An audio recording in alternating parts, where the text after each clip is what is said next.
അല്ലാഹുവിന്റെ പ്രവാചകൻ പറഞ്ഞു, സ്വർഗ്ഗത്തിൽ ഓരോ സ്റ്റാൻഡേർഡ് അനുസരിച്ച് പ്രതിഫലം ഇങ്ങനെ പദവികൾ കൂടുകയാണ്. അല്ലാഹുവിന്റെ റസൂല് പറഞ്ഞു, സ്വർഗ്ഗത്തിൽ 100 പദവിയാണുള്ളത്. ഓരോ പദവികൾക്കിടയിൽ 1000 വർഷത്തെ വഴിദൂരമുണ്ട്. അല്ലാഹുവിന്റെ പ്രവാചകൻ ഇങ്ങനെ പറഞ്ഞു കൊടുത്തു. അല്ലാഹുവിന്റെ പ്രവാചകൻ അവിടെ നിന്ന് പറഞ്ഞു കൊടുക്കുന്നു, യാ സ്വഹാബാ ഇന്ന ഫിൽ ജന്നതി മിഅത ദറജ വഅലാഹാ ജന്നാത്തുൽ ഫിർദൗസ്. അല്ലാഹുവിന്റെ പ്രവാചകൻ സല്ലല്ലാഹു അലൈഹി വസല്ലം തങ്ങൾ പറഞ്ഞു കൊടുക്കുകയാണ്, പടച്ച റബ്ബിന്റെ അനുഗ്രഹങ്ങൾ കൊണ്ട് നിറച്ച സ്വർഗ്ഗമുണ്ടല്ലോ, ആ സ്വർഗ്ഗത്തിൽ 100 പദവിയാണുള്ളത്. ഓരോ പദവികൾക്കിടയിൽ 1000 വർഷത്തെ വഴിദൂരമാണ്. ആ 100 വർഷത്തെ വഴിദൂരം പടച്ചവനെ സ്വർഗ്ഗത്തിന്റെ പദവികൾ 1 മുതൽ 99 വരെ അല്ലാഹുവിന്റെ റസൂൽ ഇങ്ങനെ പറഞ്ഞു കൊടുത്തിട്ട് അവിടെ നിന്ന് പറയുന്നു, സ്വഹാബാ അല്ലാഹുവിന്റെ സ്വർഗ്ഗത്തിലെ 100ാമത്തെ പദവി ഏതെന്നറിയുമോ? അല്ലാഹുവിന്റെ സ്വർഗ്ഗത്തിലെ ഏറ്റവും ഉയർന്ന സ്വർഗ്ഗം ഏതെന്നറിയുമോ? അത് ജന്നാത്തുൽ ഫിർദൗസ്. ജന്നാത്തുൽ ഫിർദൗസ് എന്ന സ്വർഗ്ഗമാണ് അല്ലാഹുവിന്റെ സ്വർഗ്ഗത്തിലെ 100ാമത്തെ പദവി. അത് ജന്നാത്തുൽ ഫിർദൗസ് എന്ന സ്വർഗ്ഗമാണ് സ്വഹാബാ. അല്ലാഹുവിന്റെ പ്രവാചകൻ അവിടെ നിന്ന് സ്വർഗ്ഗത്തിന്റെ 100ാമത്തെ പദവിയെ കുറിച്ച്, ജന്നാത്തുൽ ഫിർദൗസ് എന്ന് പറയുന്ന സ്വർഗ്ഗത്തെ കുറിച്ച് പറഞ്ഞു കൊടുക്കുമ്പോ അല്ലാഹുവിന്റെ പ്രവാചകൻ അവിടെ നിന്ന് പറഞ്ഞു കൊടുക്കുന്ന സ്വഹാബാ,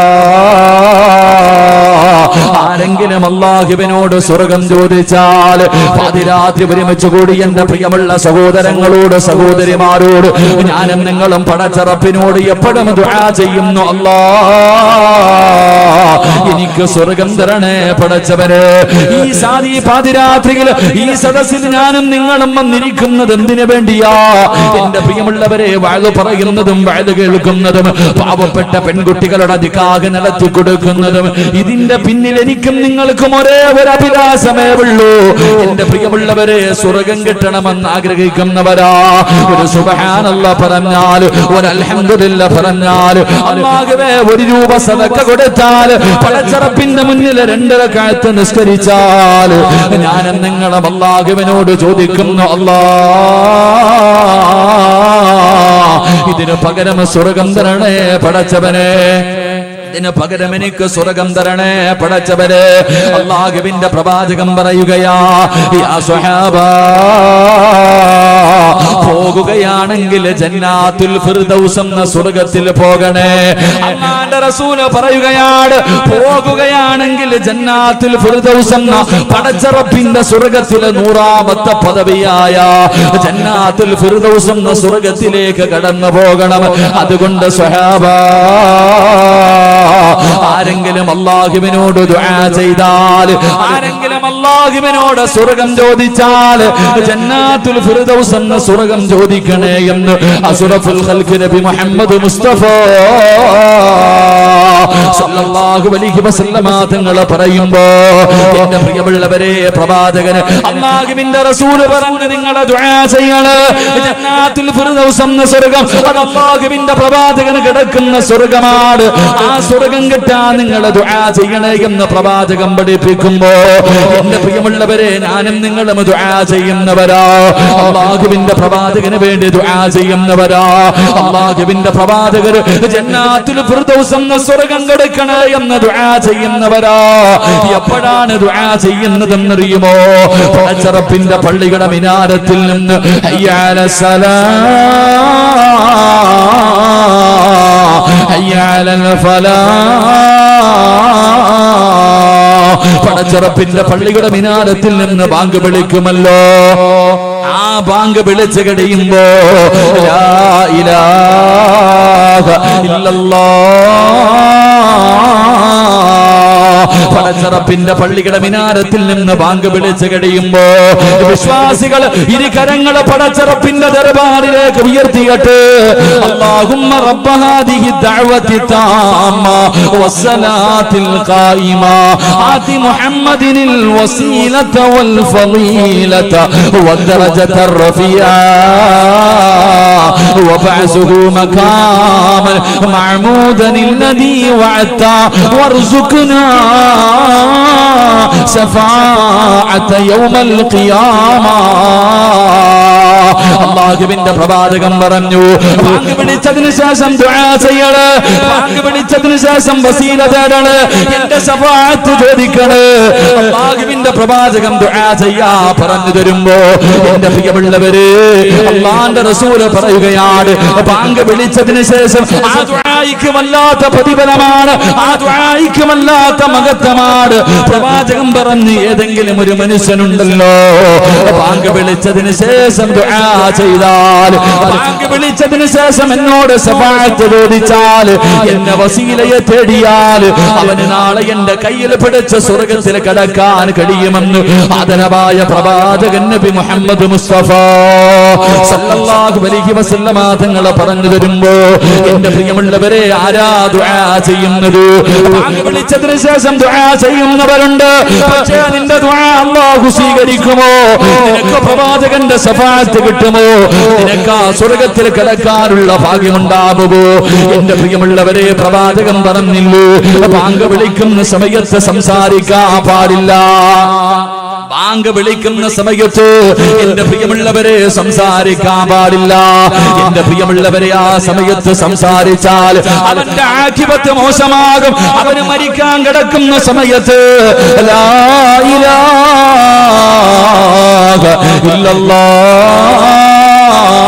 ഇല്ലല്ലാഹ് എന്ന് പറഞ്ഞു കൊടുത്താൽ പറയാൻ അവന്റെ നാവ് പൊങ്ങില്ലെന്ന് പ്രവാചകൻ പഠിപ്പിക്കുമ്പോ ഞാനും നിങ്ങളും അറിയുന്നവരാണ് മദ്രസയിൽ 2ാം ക്ലാസ് മുതൽ പഠിക്കുന്നവരാ പക്ഷേ നിസാരമായി തള്ളിക്കളയുന്നവരാ എങ്കിലും നിനക്കതിന്റെ വിലയറിയില്ല നിനക്കതിന്റെ ഭവിഷ്യത്ത് അറിയില്ല ബാങ്ക് വിളിക്കുന്ന സമയത്ത് കിടന്ന് സംസാരിക്കുന്ന പ്രിയപ്പെട്ട ചെറുപ്പക്കാരാ പടച്ചവനെ ഫോൺ വിളിച്ചാൽ പടച്ചവനെ ആ സമയത്ത് ഫോൺ വെക്കാതെ സംസാരിക്കുന്നവരാ എങ്കിൽ എന്റെ പ്രിയമുള്ള സഹോദരങ്ങളോട് മഹാനായ സയ്യിദുനാ അലി ഇബ്നു അബീ ത്വാലിബ് റളിയല്ലാഹു തആല അൻഹു അവിടുന്ന് പറഞ്ഞു തരികയാണ് 6 സമയങ്ങളിൽ സംസാരിക്കാൻ പാടില്ല 6 സമയങ്ങളിൽ സംസാരിക്കാൻ പാടില്ല ഏതെങ്കിലും ഒരു മനുഷ്യന് 6 സമയങ്ങളിൽ സംസാരിച്ചാൽ അവന്റെ 30 കൊല്ലത്തെ ഇബാദത്ത് പൊളിഞ്ഞു പോകുമെന്ന് മഹാനായ സയ്യിദുനാ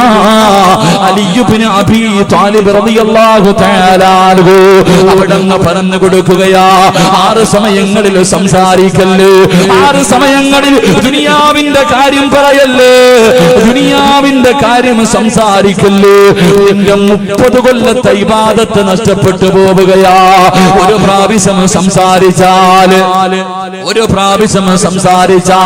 നിന്റെ 30 കൊല്ലത്തെ അമലാണ് നഷ്ടപ്പെട്ടു പോകുന്നത് മഹാനായ അലി ഇബ്നു അബീ ത്വാലിബ് റളിയല്ലാഹു തആല അൻഹു അവിടുന്ന് പറഞ്ഞു തരികയാ എന്റെ പ്രിയമുള്ളവരെ സംസാരിക്കാൻ പാടില്ലാത്ത ഒന്നാമത്തെ സ്ഥലമേതെന്നറിയുമോ മഹാനായ അലിയാർ തങ്ങൾ പറയുകയാ അവിടുന്ന് പറഞ്ഞു തരികയാ 6 സമയങ്ങളിൽ ഒന്നാമത്തെ സമയമേതെന്നറിയുമോ എന്റെ പ്രിയമുള്ളവരെ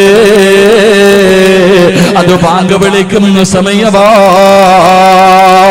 ബാങ്ക് വിളിക്കുന്ന സമയത്ത് ഏതെങ്കിലും ഒരു മനുഷ്യർ എന്റെ പ്രിയമുള്ളവരെ സംസാരിച്ചാൽ ആ ബാങ്കിന്റെ ജവാബല്ലാതെ മറ്റേതെങ്കിലും ഒരു കാര്യം ഒരു മനുഷ്യന് സംസാരിച്ചാ അവന്റെ 30 കൊല്ലത്തെ ഇബാദത്ത് നഷ്ടപ്പെട്ടു പോവുകയാ എന്റെ പ്രിയമുള്ളവരെ അല്ലാഹുവിന്റെ പ്രവാചകൻ പറയുകയാ എന്റെ പ്രിയമുള്ളവരെ ബാങ്ക് വിളിച്ചതിന് ശേഷം നിങ്ങൾ ദുആ ചെയ്യണേ അല്ലാഹുവിന്റെ പ്രവാചകനെ പടച്ചറപ്പിന്റെ സ്വർഗ്ഗത്തില് 100ാമത്തെ പദവിയായ ജന്നാത്തുൽ ഫിർദൗസ് എന്ന സ്വർഗ്ഗത്തെ കുറിച്ച് പറഞ്ഞു കൊടുക്കുമ്പോ അവിടെന്ന് പറഞ്ഞു സഹാബാ അല്ലാഹുവിനോട് സ്വർഗം ചോദിച്ച ജന്നാത്തുൽ ഫിർദൗസ് ചോദിക്കണേ, ജന്നാത്തുൽ ഫിർദൗസ് ചോദിക്കണേ. പ്രവാചകനോട് പൊട്ടിക്കരഞ്ഞുകൊണ്ട് സഹാബത്ത് ചോദിക്കുന്നു, നബിയേ യാ റസൂലല്ലാഹ്, അല്ലാഹുവിന്റെ പ്രവാചകരേ, ഈ ജന്നാത്തുൽ ഫിർദൗസ് എന്ന സ്വർഗ്ഗം ആർക്കുള്ളതാണ്? ഈ ജന്നാത്തുൽ ഫിർദൗസ് എന്ന് പറയുന്ന സ്വർഗ്ഗം ആർക്കുള്ളതാ നബിയേ? ഈ സ്വർഗ്ഗത്തിലെ 100ാമത്തെ പദവിയിൽ കടന്നു പോകുന്ന ആ VIP ആരാ നബിയേ? അല്ലാഹുവിന്റെ റസൂൽ അവിടെന്ന് പറയുന്നു, സഹാബാ, ജന്നാത്തുൽ ഫിർദൗസിന്റെ അവകാശി ആരെന്നറിയുമോ? അല്ലാഹുവിന്റെ സ്വർഗ്ഗത്തിലെ 100ാമത്തെ പദവിയായ സ്വർഗ്ഗത്തിന്റെ അവകാശി ആരെന്നറിയുമോ? അത് അല്ലാഹുവിന്റെ പ്രവാചകന്മാരാ. ആദം നബി അലൈഹിസ്സലാം മുതൽ അഷ്റഫുൽ ഖൽഖായ തങ്ങളെ വരെയുള്ള 1,24,000 പരം വരുന്ന അംബിയാ മുർസലീങ്ങളുണ്ടല്ലോ, അവര് ജന്നാത്തുൽ ഫിർദൗസിന്റെ അവകാശികളാണ്. രണ്ടാമത്തെ അവകാശി ആരെന്നറിയുമോ? അത് അല്ലാഹുവിന്റെ ദീനിന് വേണ്ടി പോരാടിയവരുണ്ടല്ലോ, അല്ലാഹുവിന്റെ ദീനിന് വേണ്ടി ശഹീദായവരുണ്ടല്ലോ. ആ സുഹദാക്കൾക്ക് കിട്ടുന്ന പ്രതിഫലമാണെന്ന് ആദരവായ പ്രവാചകൻ നബി മുഹമ്മദ് മുസ്തഫ, നബി മുഹമ്മദ് മുസ്തഫ, നബി മുഹമ്മദ് മുസ്തഫ. അല്ലാഹുവിന്റെ പ്രവാചകൻ പറഞ്ഞു, പോകുകയാണെങ്കിൽ ജന്നാത്തുൽ ഫിർദൗസിൽ പോകണം. സ്വർഗത്തിൽ പോകുകയാണെങ്കിൽ ജന്നാത്തുൽ ഫിർദൗസ് എന്ന സ്വർഗത്തിൽ പോകണമെന്ന് നബി മുഹമ്മദ് മുസ്തഫ, നബി മുഹമ്മദ് മുസ്തഫ സല്ലല്ലാഹു അലൈഹി വസല്ലം. ആരെങ്കിലും അല്ലാഹുവിനോട് ദുആ ചെയ്യുമ്പോൾ സ്വർഗം ചോദിച്ചാൽ സ്വർഗം തരണേ എന്നല്ല, ജന്നാത്തുൽ ഫിർദൗസ് എന്ന സ്വർഗം ചോദിക്കണേ എന്ന് നബിയുനാ റസൂലുള്ളാഹി, നബിയുനാ റസൂലുള്ളാഹി. അള്ളാഹു നമുക്കൊക്കെ അവിടെ എത്താൻ ഭാഗ്യം നൽകി അനുഗ്രഹിക്കുമാറാകട്ടെ. അതുകൊണ്ടാ പ്രവാചകൻ പറഞ്ഞത്, നിങ്ങൾ ദുആ ചെയ്യണം, എന്റെ വസീല തേടണം, എനിക്ക് വേണ്ടി ദുആ ചെയ്യണം. ബാങ്ക് വിളിച്ചതിന് ശേഷം 6 സമയങ്ങളിൽ ആരെങ്കിലും ദുനിയാവിന്റെ കാര്യം സംസാരിച്ചാൽ അവന്റെ 30 കൊല്ലത്തെ ഇബാദത്ത് നഷ്ടപ്പെട്ടു പോകുമെന്ന് മഹാനായി അലിയാരി തങ്ങൾ പഠിപ്പിക്കുന്നു. അള്ളാഹു ഈമാൻ നൽകി അനുഗ്രഹിക്കുമാറാകട്ടെ. സംസാരിക്കാൻ പാടില്ലാത്ത 1ാമത്തെ സമയം ബാങ്ക് വിളിക്കുമ്പോഴാണ്. ബാങ്ക് വിളിക്കുന്ന സമയം, ആ സമയത്തായിരിക്കും നമ്മുടെ ജീവിതത്തിൽ ഏറ്റവും കൂടുതൽ സംസാരിക്കുന്നത്. പള്ളിയിൽ നിന്ന് ബാങ്ക് വിളിക്കുന്ന സമയത്താണ് ഞാനും നിങ്ങളും എല്ലാവരും ബാങ്ക് വിളിക്കുന്ന സമയത്താണ് നമ്മൾ സംസാരിക്കുന്നത്. അള്ളാഹു നമ്മളെ കാക്കുമാറാകട്ടെ, അള്ളാഹു നമുക്ക് ഈമാൻ നൽകുമാറാകട്ടെ. 30 വർഷത്തെ ഇബാദത്ത് നഷ്ടപ്പെട്ടു പോകും. 2, എന്റെ വിഷയമല്ലെങ്കിൽ ഞാൻ സൂചിപ്പിക്കാം, എന്റെ പ്രിയമുള്ള സഹോദരങ്ങളെ, സംസാരിച്ചാൽ 30 കൊല്ലത്തെ ഇബാദത്ത് നഷ്ടപ്പെട്ടു പോകുന്ന 1ാമത്തെ സ്ഥലം ബാങ്ക് വിളിക്കുമ്പോഴാണ്. അള്ളാഹു സൂക്ഷിക്കാൻ ഭാഗ്യം നൽകി അനുഗ്രഹിക്കുമാറാകട്ടെ, അള്ളാഹു സൂക്ഷിക്കാൻ ഭാഗ്യം നൽകി അനുഗ്രഹിക്കുമാറാകട്ടെ. ബാക്കി 5 സ്ഥലങ്ങളുണ്ട്, എന്റെ വിഷയവുമായി ബന്ധപ്പെട്ടതല്ല. വേണമെങ്കിൽ പറഞ്ഞുതരാം. വേണോ? കേൾക്കണോ? വേണോ വേണ്ടേ? താല്പര്യമുള്ളവർ കൈവക്കിക്കേ. ബാക്കിലുള്ളവർക്കൊന്നും വേണ്ടായിരിക്കും, കാരണം നിങ്ങൾ VVIPകളായിരിക്കും. നിങ്ങൾ 100ാമത്തെ സ്വർഗത്തിന്റെ മുകളിൽ ഇനി 101 പോകാതിരിക്കുന്നവരാ. എന്റെ പ്രിയമുള്ള സഹോദരങ്ങളെ, സ്വർഗത്തിൽ പോകാനൊന്നുമില്ല. ഒരൊറ്റ വട്ടം സംസാരിച്ച 30 കൊല്ലം. ഞാൻ ബാങ്ക് വിളിക്കുന്ന സമയത്തൊന്ന് സംസാരിച്ചാൽ എന്റെ ജീവിതകാലം മുഴുവൻ ഉണ്ടാക്കി വെച്ചതൊക്കെ പോയി. ഞാൻ എന്റെ 30 വയസ്സായി, 31ാമത്തെ വയസ്സിലേക്ക് കടക്കുന്നു. എന്റെ പ്രിയമുള്ളവരെ, ഞാൻ ഒരൊറ്റ പ്രാവശ്യം സംസാരിച്ച എന്റെ ആയുസ്സിൽ വഴുതു പറഞ്ഞതും പള്ളി കെട്ടിക്കൊടുത്തതും സദക്ക വാങ്ങിക്കൊടുത്തതും എല്ലാം പോയി. ഒറ്റ പ്രാവശ്യം സംസാരിച്ച പിന്നെ എന്താ ബാക്കി ഉണ്ടാവുക? അള്ളാഹു നമ്മളെ കാക്കുമാറാകട്ടെ. അപ്പൊ 1ാമത്തെ സമയം ബാങ്ക് വിളിക്കുന്ന സമയം. 2 അള്ളാഹുവെ പടച്ചവനെ, ഇൽമിന്റെ മജ്ലിസിൽ ഇരുന്ന് സംസാരിക്കല്ലേ എന്ന് മഹാനായ സയ്യിദുനാ അലി ഇബ്നു അബീ താലിബ് റളിയല്ലാഹു തആല. ഇൽമിന്റെ മജ്ലിസിൽ, ഇത് സ്വർഗമാണ്, നല്ല കാര്യം പറയുന്ന സ്ഥലത്ത് വന്നിരുന്നിട്ട് ചർച്ച ചെയ്യാൻ പാടില്ല. വഴുത് പറയുന്നത് കേൾക്കുക, ഇല്ലെങ്കിൽ ഇരുന്ന് ഉറങ്ങുക. ഇവിടെ ഇരുന്നിട്ട് വെറുതെ പ്രതിഫലം നഷ്ടപ്പെടുത്തിട്ട് ആവശ്യമില്ലാത്ത സംസാരം. പടച്ചവന് ചെറുപ്പക്കാരൊക്കെ പറയാറുണ്ട്, ഉസ്താദ് വഴുതിന് പോകുമ്പോ ഈ മൊബൈൽ ഉപയോഗത്തെ കുറിച്ചൊന്ന് പറയണം. അവിടെ ഇരുന്ന് വാട്സപ്പ് പ്രയോഗം നടത്തുന്നവരാ അല്ലേ? ഇൽമു പറയുന്ന സദസ് മജ്ലിസുകളിൽ ഇരുന്നിട്ട് എന്റെ പ്രിയമുള്ള സഹോദരങ്ങളെ സംസാരിക്കാൻ പാടില്ല. 3 അള്ളാഹുവിന്റെ വിശുദ്ധമായ ഖുർആൻ ഓതിക്കൊണ്ടിരിക്കുമ്പോ ഇടയ്ക്ക് കയറി സംസാരിക്കല്ലേ എന്ന് മഹാനായ സയ്യിദുന അലി അബീ താലിബ് റളിയല്ലാഹു അൻഹു. ഖുർആൻ ഓതിക്കൊണ്ടിരിക്കുമ്പോ ഇടയ്ക്ക് കയറി സംസാരിക്കാം. ഖുർആൻ ഓതിക്കൊണ്ടിരിക്കുന്നതിന്റെ ഇടയിൽ അള്ളാഹു പടച്ചവനെ സംസാരിക്കും. ബിസ്മി ഒന്നും ഓതത്തില്ല, വീണ്ടും ഓതര് തന്നെ. നിന്റെ 30 കൊല്ലത്തെ ഇബാദത്ത് നഷ്ടപ്പെട്ടു പോകും. അതുപോലെ തന്നെ എന്റെ പ്രിയമുള്ള സഹോദരങ്ങളെ, നമസ്കാരത്തിന്റെ സമയം നമസ്കരിക്കുന്നതല്ല, നമസ്കാരത്തിന്റെ സമയത്ത് പോലും കൈകെട്ടാൻ വേണ്ടി കയറി നിയ്യത്തൊക്കെ ചെയ്ത് എന്നിട്ട് സംസാരിക്കുന്നവരുണ്ട്. അതുപോലെ തന്നെ അവിടെ നിന്ന് പഠിപ്പിക്കുന്നുണ്ട്, എന്റെ പ്രിയമുള്ള സഹോദരങ്ങളെ, ഖബറിന്റെ ചാരത്ത് നിന്ന് സംസാരിക്കല്ലേ എന്ന് നബി മുഹമ്മദ് മുസ്തഫ. ഖബറിന്റെ ചാരത്ത് നിന്ന് സംസാരിക്കാൻ പാടില്ല. എന്റെ പ്രിയമുള്ള സഹോദരങ്ങളെ, എല്ലാ ചർച്ചകളും നടക്കുന്നത് പള്ളിക്കാട്ടില്ല. ഖബറിന്റെ ചാരത്ത് ഒരു മയ്യത്ത് കൊണ്ടുപോയി ദുനിയാവിന്റെ തൊലിക്ക് മുകളിൽ മോഹങ്ങളും സ്വപ്നങ്ങളും കണ്ട് ജീവിച്ചിരുന്ന പച്ചയായ ഒരു മനുഷ്യനെ കൊണ്ടുപോയി കുഴിച്ചിട്ടിട്ട് അവന്റെ നെഞ്ചത്ത് വാശിയോടെ 3 പിടി മണ്ണും വാരി എറിഞ്ഞിട്ട് പറയാറുണ്ട്, നിന്നെ മണ്ണിൽ നിന്ന് സൃഷ്ടിച്ചു, അവിടേക്ക് തന്നെ നിന്നെ മടക്കി എന്ന് പറഞ്ഞു മണ്ണും വാരി നെഞ്ചത്തിട്ടിട്ട് അവിടെ നിന്നുകൊണ്ട് സംസാരിക്കുന്നവരുണ്ട്.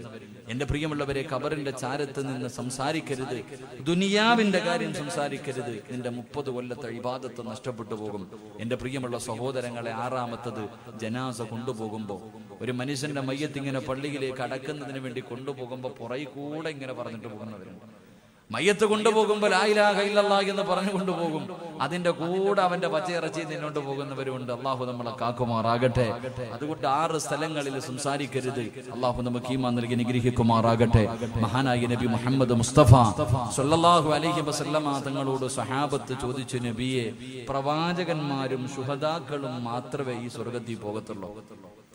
പ്രവാചകന്മാരും ശുഹദാക്കളും മാത്രമേ ഈ ജന്നാത്തുൽ ഫിർദൗസ് എന്ന സ്വർഗത്തിൽ പോകത്തുള്ളൂ? അവിടെ പോകാൻ വല്ല അവകാശമുള്ള വേറെ ആരെങ്കിലും ഉണ്ടോ? എന്റെ പ്രിയമുള്ള സഹോദരങ്ങളെ, ചില നല്ല കാര്യങ്ങൾ ആരെങ്കിലും തന്റെ ജീവിതത്തിൽ ചെയ്താൽ അവന് ഫിർദൗസ് എന്ന സ്വർഗമുണ്ടെന്ന് നബി മുഹമ്മദ് മുസ്തഫ.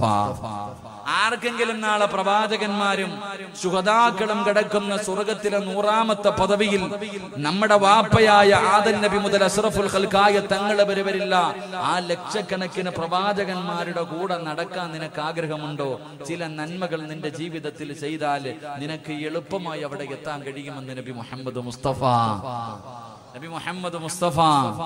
സ്വല്ലല്ലാഹു അലൈഹി വസല്ലമ തങ്ങൾ പറഞ്ഞു തരുന്നു. ആ എളുപ്പ വഴി നമുക്ക് പഠിക്കാം, ജീവിതത്തിൽ പ്രാവർത്തികമാക്കാം. അള്ളാഹു തൗഫീഖ് നൽകി അനുഗ്രഹിക്കുമാറാകട്ടെ. അവസാനം ഇവിടെ നിന്ന് പിരിയുമ്പോൾ ഞാനൊരു എളുപ്പ വഴികൾ പറഞ്ഞു തരാം, ഒന്നുകൂടെ കൂടിയാൽ മതി. നമുക്ക് ഇവരുടെ കൂടെ പോകാൻ, അവിടെ എത്താൻ ഒരു എളുപ്പ വഴി, ഒരു ഷോർട്ട് കട്ട് പറഞ്ഞു തരാം. ഇൻഷാ അല്ലാഹ് ജീവിതത്തിൽ ചെയ്യുക. അള്ളാഹു ഭാഗ്യം നൽകി അനുഗ്രഹിക്കുമാറാകട്ടെ. അവസാനം വരെ ഇരുന്നിട്ട് സഹിച്ച്, അവസാനം വരെ ഞാൻ പറയുന്നതെല്ലാം കേട്ട് സഹിച്ച് ഇവിടെ ഇരുന്നിട്ട് പിരിയുമ്പോൾ നിങ്ങൾക്ക് പറഞ്ഞു തരാൻ ഒരു ദിക്റുണ്ട്. അള്ളാഹുവിന്റെ പ്രവാചകൻ സ്വല്ലല്ലാഹു അലൈഹി വസല്ലമ തങ്ങളെ നിനക്ക് സ്വപ്നം കാണണം. നമ്മുടെ മോഹമാണ് ഈ ദുനിയാവിൽ നിന്ന് കണ്ണടയുന്നതിന് മുമ്പ് അള്ളാഹുവിന്റെ പ്രവാചകനെ സ്വപ്നം കാണണമെന്ന് ആഗ്രഹിക്കാത്ത മുസ്ലിമില്ല. ഖബറിനകത്ത് കിടക്കുമ്പോ അവിടെയും നിനക്ക് പ്രവാചകനെ കാണാൻ കഴിയും. ദുനിയാവിൽ ജീവിക്കുമ്പോഴും പ്രവാചകനെ കാണാം, ഖബറിനകത്തും പ്രവാചകനെ കാണാം. നാളെ പരലോകത്ത് പ്രവാചകന്റെ സഹായം നിനക്ക് കിട്ടും. നാളെ സ്വർഗത്തിൽ ജന്നാത്തുൽ ഫിർദൗസിൽ പ്രവാചകന്റെ കൂടെ നിനക്ക് കടക്കാൻ കഴിയുന്ന ഒരു ദിക്ർ ഞാൻ പറഞ്ഞു തരാം. അതെല്ലാ ദിവസവും നീ പറഞ്ഞാൽ അള്ളാഹു നിനക്ക് അതിനുള്ള ഭാഗ്യം തരുമെന്ന് നബി മുഹമ്മദ് മുസ്തഫ. ഒരേ ഒരു ദിക്ർ ഞാൻ പറഞ്ഞു തരാം. ഈ ദിക്ർ പറഞ്ഞാൽ കിട്ടുന്നത് ദുനിയാവിലെ റസൂലുള്ളാഹിനെ നിനക്ക് സ്വപ്നം കാണാൻ കഴിയും. ഖബറിനകത്ത് പോകുമ്പോ നിനക്ക് അതിനകത്തും കാണാം, റസൂലുള്ളാഹിനെ കാണാൻ കഴിയും. നാളെ പരലോകത്ത് വെച്ച് പ്രവാചകന്റെ സഹായം ശഫാഅത്ത് കിട്ടിയിട്ട് സ്വർഗത്തിൽ പോയിട്ട് എന്റെ പ്രിയമുള്ളവരെ പ്രവാചകൻ കഴിയുന്ന ജന്നാത്തുൽ ഫിർദൗസിൽ നിനക്ക് ഒരുമിക്കാൻ കഴിയുമെന്ന് നബി മുഹമ്മദ് മുസ്തഫ സ്വല്ലല്ലാഹു അലൈഹി വസല്ലം. ആ ഒരു ദിക്റും പറഞ്ഞിട്ട് വേണം നമുക്ക് ഇന്ന് ദുആ ചെയ്ത് പിരിയാൻ. അല്ലാഹു ഭാഗ്യം നൽകി അനുഗ്രഹിക്കുമാറാകട്ടെ. അല്ലാഹു ഭാഗ്യം നൽകി അനുഗ്രഹിക്കുമാറാകട്ടെ. അല്ലാഹുവിന്റെ പ്രവാചകൻ സ്വല്ലല്ലാഹു അലൈഹി വസല്ലം തങ്ങൾ പറഞ്ഞു കൊടുക്കുമ്പോൾ ജന്നാത്തുൽ ഫിർദൗസ് എന്ന് പറയുന്ന സ്വർഗ്ഗത്തിന്റെ അനുഗ്രഹത്തിനെ കുറിച്ച്, ആ 100ാമത്തെ പദവിയിലെ പ്രതിഫലത്തെ കുറിച്ച് അല്ലാഹുവിന്റെ പ്രവാചകൻ പറഞ്ഞു കൊടുക്കുമ്പോ സഹാബത്ത് ചോദിക്കുന്നു, നബിയേ യാ റസൂലല്ലാഹ്, അല്ലാഹുവിന്റെ പ്രവാചകരെ, ആ ജന്നാത്തുൽ ഫിർദൗസ് എന്ന് പറയുന്ന സ്വർഗ്ഗത്തിന്റെ അവകാശികളാരാ? ആ സ്വർഗ്ഗത്തിൽ കിടക്കുന്നവരാരാ നബിയേ? ഏത് നന്മയാ നബിയേ? ഏത് നന്മയാ നബിയേ? ഒന്ന് പറഞ്ഞു തരുവോ നബിയേ? അല്ലാഹുവിന്റെ പ്രവാചകൻ അവിടെ നിന്ന് പറഞ്ഞു കൊടുക്കുകയാണ്.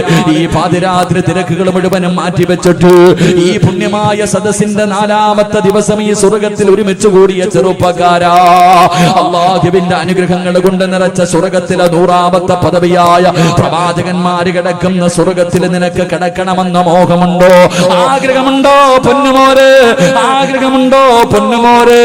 അല്ലാഹുവിന്റെ പ്രവാചകൻ ഒന്നാമതായി പറഞ്ഞു തരികയാ, എന്റെ പ്രിയപ്പെട്ട മുസ്ലിമേ, അല്ലാഹു നിനക്ക് തന്നിരിക്കുന്ന ആയുസ്സുണ്ടല്ലോ, അല്ലാഹു നിനക്ക് തന്നിരിക്കുന്ന ഈ ജീവിതമുണ്ടല്ലോ, 10 ആകട്ടെ, 20 ആകട്ടെ, 30 ആകട്ടെ, 40 ആകട്ടെ, 50 ആകട്ടെ, 60 ആകട്ടെ, അല്ലാഹു നിനക്ക് തന്നിരിക്കുന്ന ഈ ആയുസ്സുണ്ടല്ലോ, അല്ലാഹു കൊടുത്താ അല്ലാഹു നിനക്ക് ജന്നാത്തുൽ ഫിർദൗസ് എന്ന സ്വർഗ്ഗം തരുമെന്ന് ആദരവായ പ്രവാചകൻ നബി മുഹമ്മദ് മുസ്തഫ സല്ലല്ലാഹു അലൈഹി വസല്ലമ തങ്ങൾ പറയുമ്പോ, ഈ ബഅദിന്റെ സദസ്സിൽ ഒരുമിച്ച് കൂടി ഏതെങ്കിലും ഒരു ചെറുപ്പക്കാരന്, ഏതെങ്കിലും ഒരു 60-70 തികഞ്ഞ മരണം കാത്തിരിക്കുന്ന വാപ്പയ്ക്ക്, അല്ലെങ്കിൽ എന്റെ ഏതെങ്കിലും ഒരു പ്രിയപ്പെട്ട പെണ്ണിനെ നെഞ്ചത്ത് കൈവച്ചിട്ട് പറയാൻ കഴിയുമോ, എന്റെ ആയുസ് അല്ലാഹുവിന് വേണ്ടി ഞാൻ കൊടുത്തിട്ടുണ്ട്? ഈ ബഅദ് പറയുന്ന സിറാജിന് ഈ 31 വർഷം പടച്ചറപ്പിന് വേണ്ടി കൊടുത്തെന്ന് പറയാൻ എന്നെ കൊണ്ട് കഴിയുമോ? എന്റെ പ്രിയമുള്ളവരെ, പടച്ചറപ്പ് തരുന്ന ജീവിതത്തിന് വല്ലാത്ത വിലയാ. അതുകൊണ്ടാണല്ലോ അല്ലാഹുവിന്റെ റസൂല് പറഞ്ഞത്, നാളെ പടച്ചറപ്പിന്റെ പരലോകമുണ്ടല്ലോ. ഇസ്രാഫീൽ എന്ന മലക്ക് സൂറന്ന കാകളത്തിൽ രണ്ടാമതൂതുമ്പോ, എന്റെ പ്രിയമുള്ളവരെ, കബറിനകത്ത് നിന്ന് എഴുന്നേറ്റ് ഞാനും നിങ്ങളും എല്ലാവരും പടച്ചറപ്പിന്റെ പരലോകത്ത് ഒരുമിച്ച് കൂടുന്ന രംഗമുണ്ടല്ലോ. അല്ലാഹുവിന്റെ കോടതി ചെമ്പിച്ച തറയുണ്ടല്ലോ, തറയുടെ മുകളിൽ സൂര്യൻ ഉദിച്ചു നിൽക്കുന്ന പടച്ചറപ്പിന്റെ പരലോകമുണ്ടല്ലോ. തലച്ചോറ് തിളച്ചിട്ട് മുഖത്തുകൂടെ ഒലിച്ചിറങ്ങുന്ന അല്ലാഹുവിന്റെ പരലോകമുണ്ടല്ലോ. ആ പരലോകത്തെ കടന്നു ചൊല്ലുമ്പോ അല്ലാഹു ആദ്യമായിട്ട് ചോദിക്കുന്ന ചോദ്യം എന്തെന്നറിയുമോ ചെറുപ്പക്കാരാ? അല്ലാഹു എന്നോടും നിങ്ങളോട് നാളെ പരലോകത്ത് വെച്ച് പടച്ചറപ്പ് ഒന്നാമതായി ചോദിക്കുന്ന ചോദ്യം, ഞാൻ നിനക്ക് തന്ന നിന്റെ ആയുസ് നീ എന്തിന് ചിലവഴിച്ചടാ?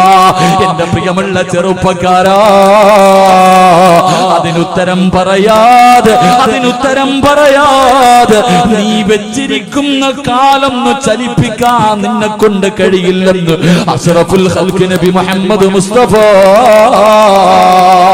അല്ലാഹുവിന്റെ റസൂല് പറയുകയാ, മോനെ, വെച്ചിരിക്കുന്ന കാലുണ്ടല്ലോ, ചവിട്ടിയിരിക്കുന്ന കാലുണ്ടല്ലോ, അതൊന്നും ചലിപ്പിക്കാൻ പറ്റൂല ചെറുപ്പക്കാരാ. അല്ലാഹു ചോദിക്കുന്ന ഒന്നാമത്തെ ചോദ്യമാ, ഞാൻ തന്ന ജീവിതം നീ എന്തിന് ചെലവഴിച്ചടാ? എന്റെ പ്രിയമുള്ളവരെ, സമയത്തിന്റെ വിലയാണ് നമ്മൾ പാഴാക്കി കളയുന്ന. എത്രയോ സമയം ഞാനും നിങ്ങളും പാഴാക്കി കളയുന്നു, നിസ്സാരമായി തള്ളിക്കളയുന്നു.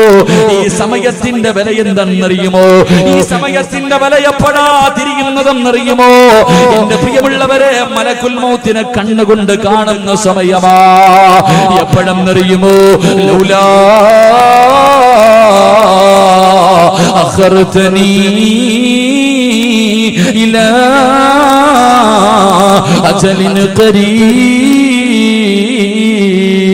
ഇസ്രായേലേ, ഒരൽപ്പം സമയം താ, എനിക്കൊരു നിമിഷം കൊടുത്താ.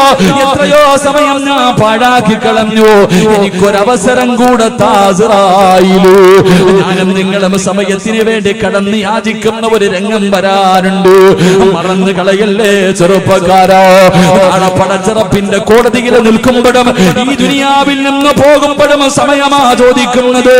നാളെ പടച്ചറപ്പിന്റെ പരലോകത്ത് ഞാനും നിങ്ങളും ഇങ്ങനെ നിൽക്കുമ്പോ, വൈദാ റഅതഹും മിൻ മകാനിൻ ബഈദ് സമിഉ ലഹാ തഗയ്യുദൻ വസഫീറാ.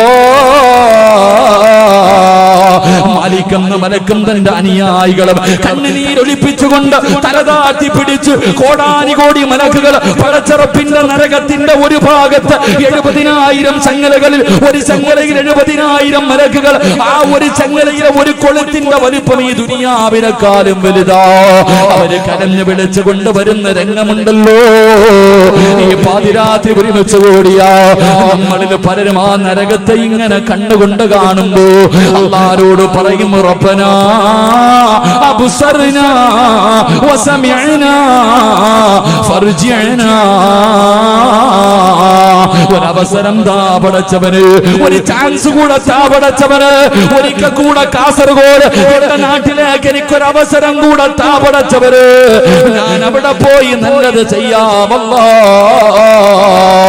അവിടെ കടന്നു പോലും സമയത്തിന് വേണ്ടി ഒരവസരത്തിന് വേണ്ടി യാചിക്കുമെന്ന് ഖുർആൻ പറയുമ്പോ എന്റെ പ്രിയമുള്ള ചെറുപ്പക്കാരാ, അല്ലാഹു തന്ന ആയുസ് പടച്ചറപ്പിന് കൊടുക്കടാ. വമിനന്നാസി മയ്യസിരി നഫ്സഹു ബുതിഗാ മർവാതില്ലാഹ് വല്ലാഹു റഊഫുർ ബിൽ ഇബാദ്. അല്ലാഹു തന്ന ജീവിതമുണ്ടല്ലോ, അല്ലാഹു തന്ന ആയുസുണ്ടല്ലോ, അത് പടച്ചറപ്പിന് കൊടുത്താലേ നിനക്ക് രക്ഷപ്പെടാൻ കഴിയൂ. അത് പടച്ചറപ്പിന് കൊടുക്കണം പൊന്നുമോര്. നിന്റെ ജീവിതം നിന്റെ ഭാര്യക്കുള്ളതല്ല, നിന്റെ മക്കൾക്കുള്ളതല്ല, നിന്റെ മാതാപിതാക്കൾക്കുള്ളതല്ല, നിനക്ക് സുഖിക്കാനും ആസ്വദിക്കാനും ഉള്ളതല്ല. അല്ലാഹു നിന്നെ സൃഷ്ടിച്ചിരിക്കുന്നത് എന്തിനെന്നറിയുമോ? അല്ലാഹു തന്നെ നമ്മളോട് ചോദിക്കുകയാ, നിന്നെ ഞാൻ സൃഷ്ടിച്ചിരിക്കുന്നത് വെറുതെയാണെന്ന് നിനക്ക് തോന്നുന്നുണ്ടോടാ? അതൊരു വല്ലാത്ത ഭീഷണിയുടെ ചോദ്യം, ഒരു താക്കീതിന്റെ ചോദ്യം. എടാ, നിന്നെ പടച്ചിട്ട് നിനക്കിതെല്ലാം വാരിക്കോരി തന്നിരിക്കുന്നത് വെറുതെയാണെന്ന് നിനക്ക് തോന്നുന്നു ചെറുപ്പക്കാരാ? ഇല്ലടാ പൊന്നുമോര്, പടച്ചറപ്പ് നമ്മളെ വെറുതെയല്ല സൃഷ്ടിച്ചിരിക്കുന്നത്. ഇഷ്ടമുള്ളത് തിന്ന്, ഇഷ്ടമുള്ളത് കുടിച്ച് സുഖിച്ചു ആസ്വദിച്ച് മതിമറന്നിട്ട് അഹങ്കാരിയെ പോലെ നടക്കാനല്ല പടച്ചറപ്പ് നമ്മളെ സൃഷ്ടിച്ചത്. അല്ലാഹുവിനെ വഴിപ്പെടുന്നതിന് വേണ്ടിയാ, അല്ലാഹുവിനോട് നന്ദി കാണിക്കുന്നതിന് വേണ്ടിയാ. ഇന്ന് പരിശുദ്ധമായ പരിചയപ്പെടുത്തുമ്പോ എന്റെ പ്രിയമുള്ള യുവത്വേ, നമ്മുടെ ജീവിതം എന്തിനാ ചെലവഴിക്കുന്നത്? എന്റെ പ്രിയമുള്ളവരെ, ഒരു നല്ല മനസ്സാ വേണ്ടത്. അല്ലാഹു നമ്മ ആയുസ് പടച്ചറപ്പിനെ കൊടുക്കുമ്പോഴാണ് നമ്മുടെ ജീവിതത്തിൽ ഒരർത്ഥമുണ്ടാകുന്നത്. എന്റെ പ്രിയമുള്ളവരെ, പലരും പറയാറുണ്ട്, ഉസ്താദേ ഞാൻ ജീവിക്കുന്നത് കുടുംബത്തിന് വേണ്ടിയാ, എന്റെ ഭാര്യ സന്താനങ്ങൾക്ക് വേണ്ടിയാ. വാപ്പാ, അവർക്ക് വേണ്ടി ജീവിച്ചാ മതിയോ? നിനക്ക് വേണ്ടിയൊന്നും ജീവിക്കണ്ട്. എപ്പോഴെവിടെ വെച്ചാണ് മരണം വരുന്നതെന്നറിയില്ലല്ലോ, മരണത്തിന് വരേണ്ട സ്ഥലമറിയില്ലല്ലോ. എവിടെയും കയറി വരും, എവിടെയും മരണം കയറി വരും. എന്റെ പ്രിയമുള്ളവരെ, കഴിഞ്ഞ വ്യാഴാഴ്ച ദിവസമുണ്ടല്ലോ, പടച്ചവനെ, കൊല്ലം ജില്ലയിൽ ഞാൻ പലപ്പോഴും വയലിന് പോകുമ്പോ സംസാരിക്കാൻ കഴിവില്ലാത്ത ഒരു ചെറുപ്പക്കാരൻ എന്റെ കയ്യിൽ പിടിച്ചിട്ട് പറയും, ഉസ്താദ് എനിക്ക് വേണ്ടി ഒന്ന് ദുആ ചെയ്യണേ, ഒരു നല്ല പെണ്ണിനെ കിട്ടാൻ, പടച്ചറപ്പിനെ പേടിയുള്ള ഒരു പെണ്ണിനെ കിട്ടാൻ എനിക്ക് വേണ്ടി ദുആ ചെയ്യണേ എന്ന് പലപ്പോഴും ആ ചെറുപ്പക്കാരൻ എന്നോട് പറഞ്ഞിട്ടുണ്ട്. എന്റെ പ്രിയമുള്ളവരെ, കഴിഞ്ഞ ഞായറാഴ്ചയുണ്ടല്ലോ, കഴിഞ്ഞ ഞായറാഴ്ചയുണ്ടല്ലോ, ആ പൊന്നുമകന്റെ വിവാഹമായിരുന്നു. ആ പൊന്നുമകന്റെ വിവാഹമായിരുന്നു. കല്യാണം കഴിഞ്ഞിട്ട് തന്റെ പ്രിയപ്പെട്ട ഭാര്യയുടെ കൂടെ വല്ലാത്ത സന്തോഷവാ. പടച്ചവനെ, 4 ദിവസം കഴിഞ്ഞു, 4 ദിവസം കഴിഞ്ഞു.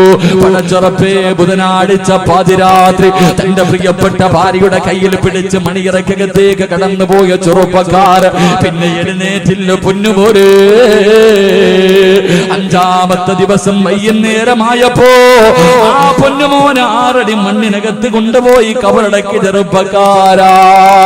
വിവാഹത്തിന്റെ 4ാമത്തെ രാത്രിയിൽ പടച്ചറപ്പിന്റെ വിധിക്ക് മുന്നിൽ തലതാഴ്ത്തിയിട്ട് പോയി ചെറുപ്പക്കാരാ. മോനെ, എപ്പോഴാടാ മരണം വരുന്നതെന്നറിയില്ല. എവിടെയും കടന്നു വരും, അസ്റായിൽ എവിടെയും കടന്നു വരും. അതുകൊണ്ട് പടച്ചറപ്പിനെ കുറിച്ചുള്ള പേടിയോടെ ജീവിക്ക ചെറുപ്പക്കാരാ. സുഖവും മോഹവും ആഗ്രഹവുമെല്ലാം പടച്ചറപ്പിന് വേണ്ടി മാറ്റിവെക്ക പൊന്നുമോര്. മഹാനായ നബി മുഹമ്മദ് മുസ്തഫ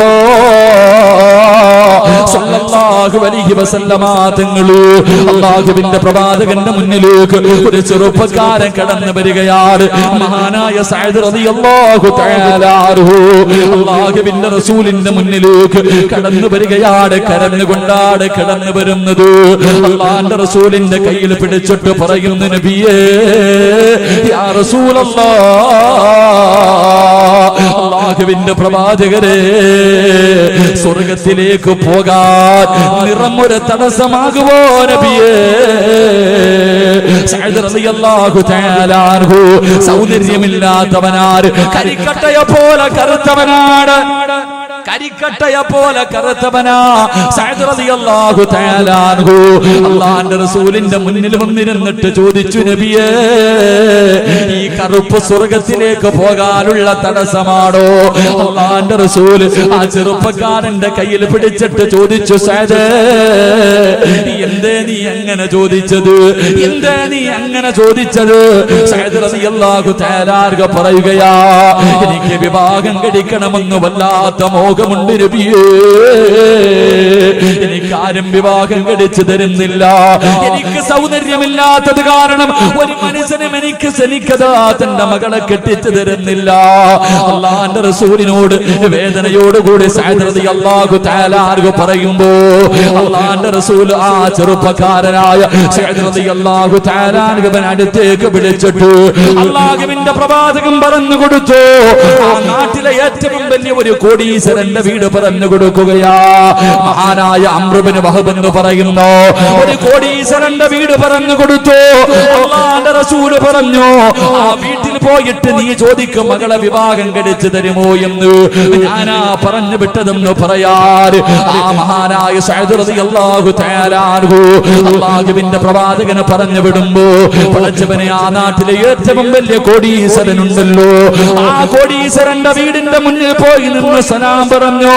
അല്ലാഹുവേ, പടച്ചവനെ, വാതിൽ തുറന്നിട്ട് ആ മനുഷ്യൻ ഇറങ്ങി വരുമ്പോ മഹാനായ സഅദ് റളിയല്ലാഹു തആല അൻഹു അംർ ഇബ്നു വഹബിനോട് ചോദിച്ചു, നിങ്ങളുടെ മകളെ എനിക്ക് വിവാഹം കഴിച്ചു തരുമോ?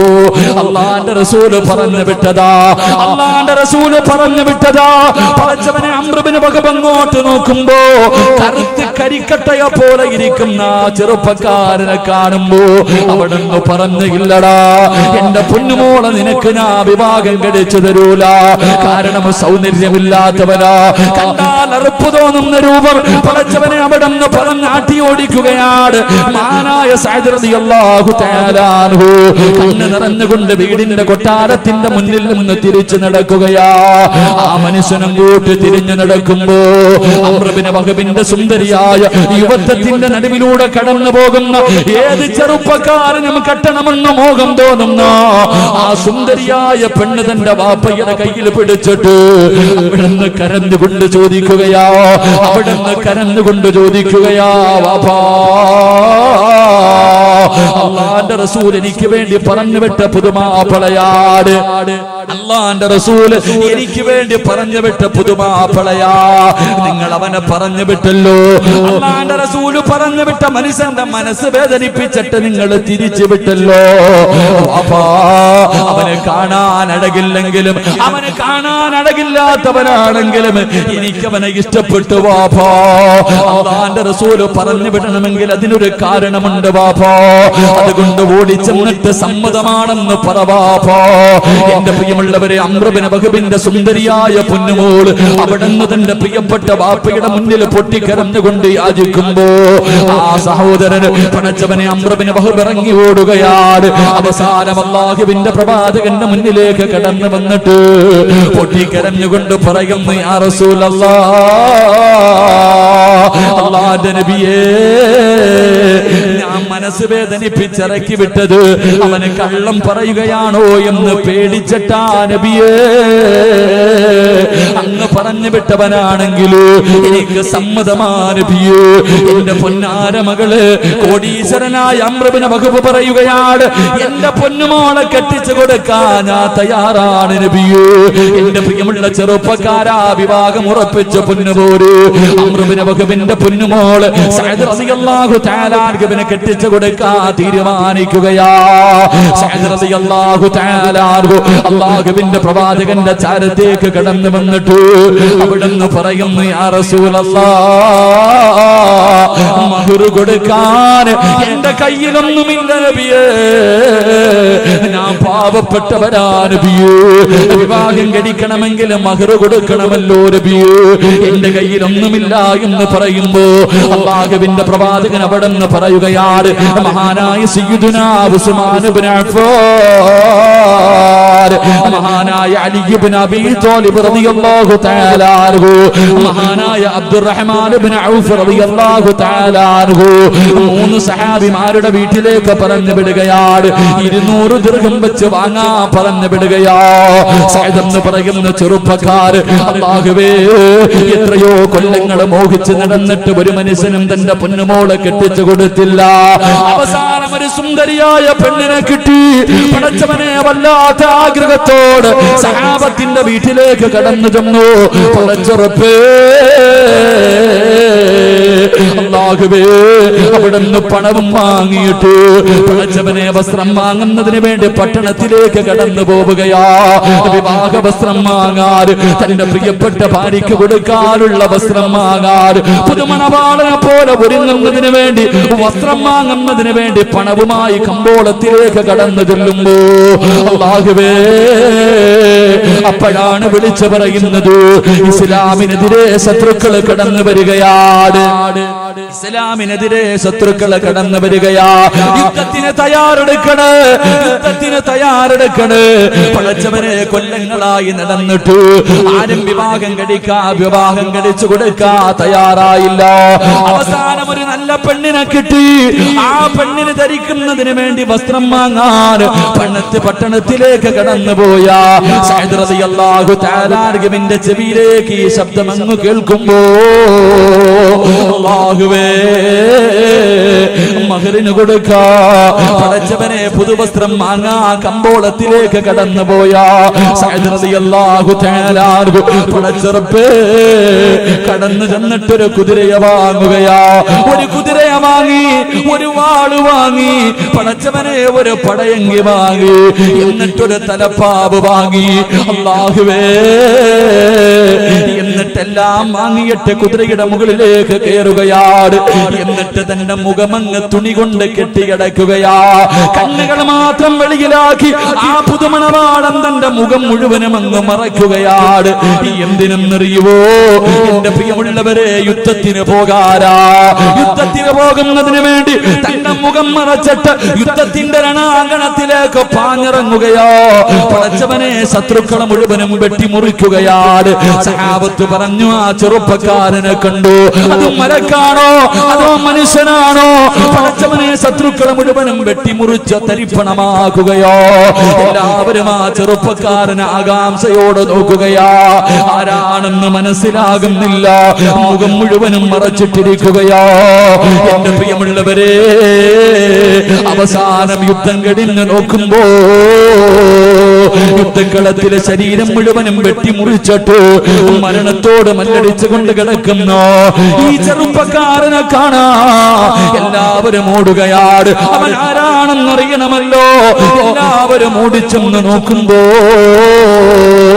ആരാ കിടക്കുന്നത്? ശരീരം മുഴുവനും വെട്ടുകൊണ്ട് 72ഓളം വെട്ടുകൊണ്ട് മരണത്തോട് മല്ലടിച്ചു കൊണ്ട് കിടക്കുന്ന ചെറുപ്പക്കാരൻ ആരെന്നറിയുവോ?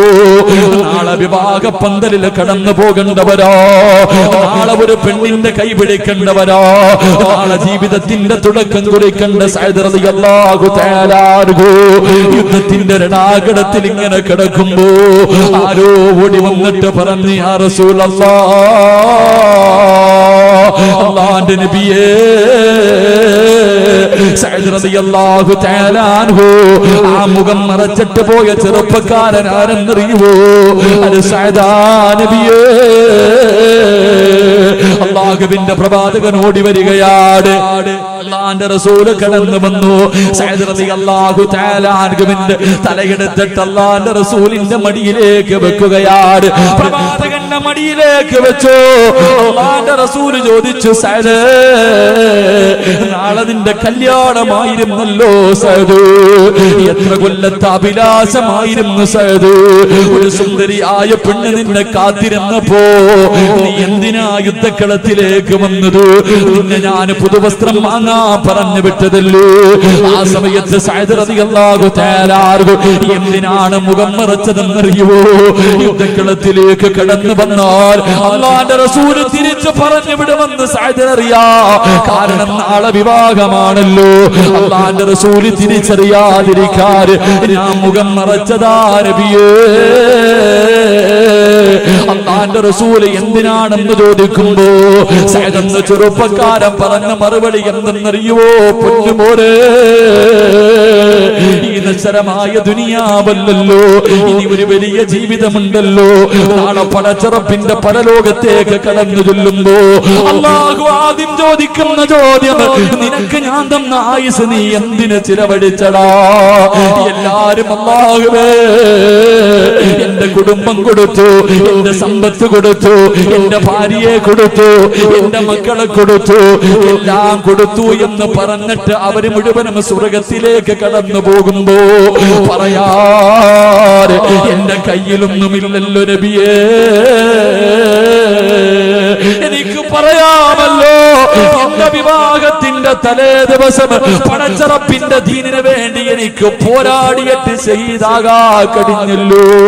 എനിക്കത് മതി നബിയേ. നാളെ പടച്ചറപ്പ് ചോദിക്കുമ്പോ പറയാൻ എനിക്കിതെങ്കിലും ഉണ്ടല്ലോ. നാളെ സ്വർഗത്തിന് ജന്നാത്തിൽ ഫിർദൗസ് എനിക്ക് കിട്ടുമല്ലോ നബിയേ. നാളെ അവിടെ അങ്ങയുടെ കൂടെ നടക്കാ കഴിയുമല്ലോ നബിയേ. എന്റെ പ്രിയമുള്ള ചെറുപ്പക്കാരാ, ആ സഹാബി അവിടെ കിടന്ന് മരണപ്പെടുകയാ. അല്ലാഹുവിന്റെ റസൂലിന്റെ മടിത്തട്ടിൽ കിടന്ന് ലാ ഇലാഹ ഇല്ലല്ലാഹ് എന്ന് പറഞ്ഞുകൊണ്ട് ലോകത്തോടെ യാത്രയാകുമ്പോ അല്ലാഹുവിന്റെ പ്രവാചകർ സഹാബത്ത് മുഴുവനും ഇങ്ങനെ നോക്കി നിൽക്കുമ്പോ പ്രവാചകനെ പെട്ടെന്ന് തലതിരിക്കുകയാണ്. ചിരിച്ചുകൊണ്ട് റസൂലുള്ള തലതിരിക്കുകയാ. സഹാബത്ത് ചോദിച്ചു, നബിയേ യാ റസൂലല്ലാഹ്, എന്തിനാ നബിയേ 72 ബെട്ടുകൾ കൊണ്ട് മരിച്ചു കിടക്കുന്ന നാളെ വിവാഹ പന്തലിൽ കടന്നു പോകണ്ട? ഈ ചെറുപ്പക്കാരൻ മരിച്ചു കിടന്നപ്പോ എന്തിനാണ് ചിരിച്ചുകൊണ്ട് തലമടക്കിയത് നബിയേ? അല്ലാഹുവിന്റെ റസൂൽ പറഞ്ഞ മറുപടി, യാ സ്വഹാബാ, സ്വർഗത്തിലെ ഹൂറില്ലീങ്ങളായ പെണ്ണുങ്ങൾ ആ സഅദിന് വേണ്ടി കിടന്ന് തമ്മിലടിക്കുന്ന കാഴ്ച കണ്ട് സഹാബ. അതിലെ ഹൂറില്ലീങ്ങളായ പെണ്ണുങ്ങളിൽ ഒരു പെണ്ണിന്റെ കാൽപാദം വെളിവായി സഹാബ.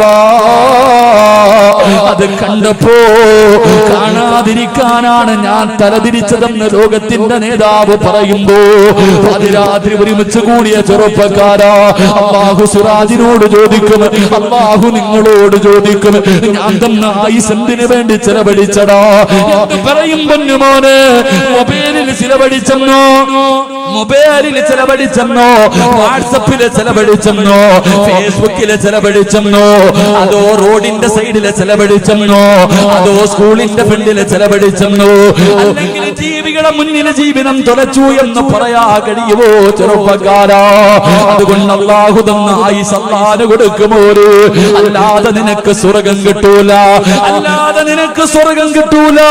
മഹാനായ അല്ലാഹുവിന്റെ പ്രവാചകന്റെ പ്രിയപ്പെട്ട സ്വഹാബി റബീഅത്ത് ബിൻ ഹൈസം റളിയല്ലാഹു തആല അൻഹു, അല്ലാഹുവേ വല്ലാത്ത ഒരു ചെറുപ്പക്കാരനാ. മോനെ അതുപോലെയാകണം ചെറുപ്പക്കാരോ.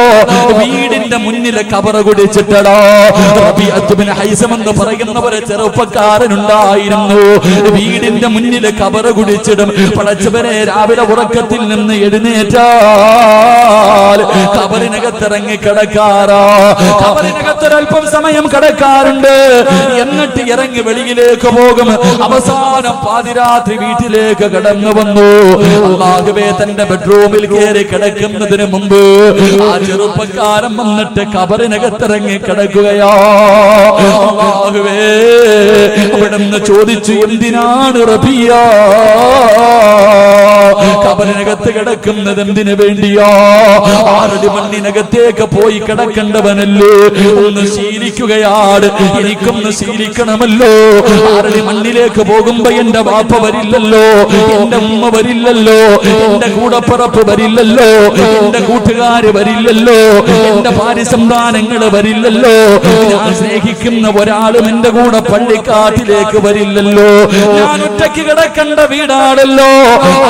വേണ്ടിയൊന്ന് തയ്യാറെടുക്കുകയാ സഹാബ. മോനെ നീ കബറിനകത്ത് പോയി കിടക്കണമെന്ന് ഞാൻ പറയുന്നില്ല, പള്ളിക്കാട്ടിൽ പോയി ഇരിക്കണമെന്ന് ഞാൻ പറയുന്നില്ല. മോനെ 24 മണിക്കൂറും കബറിനെ കുറിച്ച് ചിന്തിക്കണമെന്ന് പറയുന്നില്ല. പക്ഷേ ഖബർസ്ഥാനിന്റെ മുന്നിലൂടെ നടന്നു പോകുന്ന സമയത്തെങ്കിലും നീ 6 അടി മണ്ണിനകത്തേക്ക് പോകേണ്ടവനാണെന്നുള്ള ഓർമ്മ നിനക്കൊന്ന് വേണം ചെറുപ്പക്കാരാ. അല്ലാതെ ആവശ്യ പള്ളത്തിറപ്പിന്റെ പള്ളിയിൽ നിന്ന് ബാങ്ക് വിളിക്കുമ്പോ പള്ളിയുടെ മുന്നിൽ നിസ്കാരം നടക്കുന്ന സമയത്ത് പള്ളിയിൽ കയറേണ്ട സമയത്ത് കൂട്ടുകാരൻ ബൈക്കിൽ പാഞ്ഞു വരികയാണ്. അവന്റെ കൂടെ കേറിയിട്ട് സ്കൂളിന്റെ ഫ്രണ്ടിൽ പോവുകയോ ബസ് സ്റ്റോപ്പിലേക്ക് പോവുകയോ. മോനെ എങ്കിൽ അല്ലാഹുവിന്റെ പ്രവാചകൻ പറയുകയാണ്, ഇന്നലില്ലാഹി തആല ഇബാദുൻ അല്ലാഹുവേ യൗമൽ ഖിയാമ. അല്ലാഹുവിന്റെ പ്രവാചകൻ പറയുകയാ, ഒരു ചെറുപ്പക്കാരനെ കുറിച്ച് പറഞ്ഞു തരികയാ, ഒരു ചെറുപ്പക്കാരനെ കുറിച്ച് പറഞ്ഞു തരികയോ. നാളെ പടച്ചറപ്പിന്റെ പരലോകത്ത് ഞാനും നിങ്ങളും ഇങ്ങനെ നിൽക്കുമ്പോ അല്ലാഹുവേ അതാവൊരു സിംഹാസനം കൊണ്ടുവരികയാണ്. നാളെ പടച്ചറപ്പിന്റെ പരലോകത്ത് എല്ലാവരും ഇങ്ങനെ നിൽക്കുമ്പോ ഒരു സിംഹാസനം കൊണ്ടുവരികയാണ്. യഖഅദൂന അലൈഹാ വഖൗമുൻ ലിബാസുഹും ഹരീർ വവുജൂഹുഹും ലനൂർ.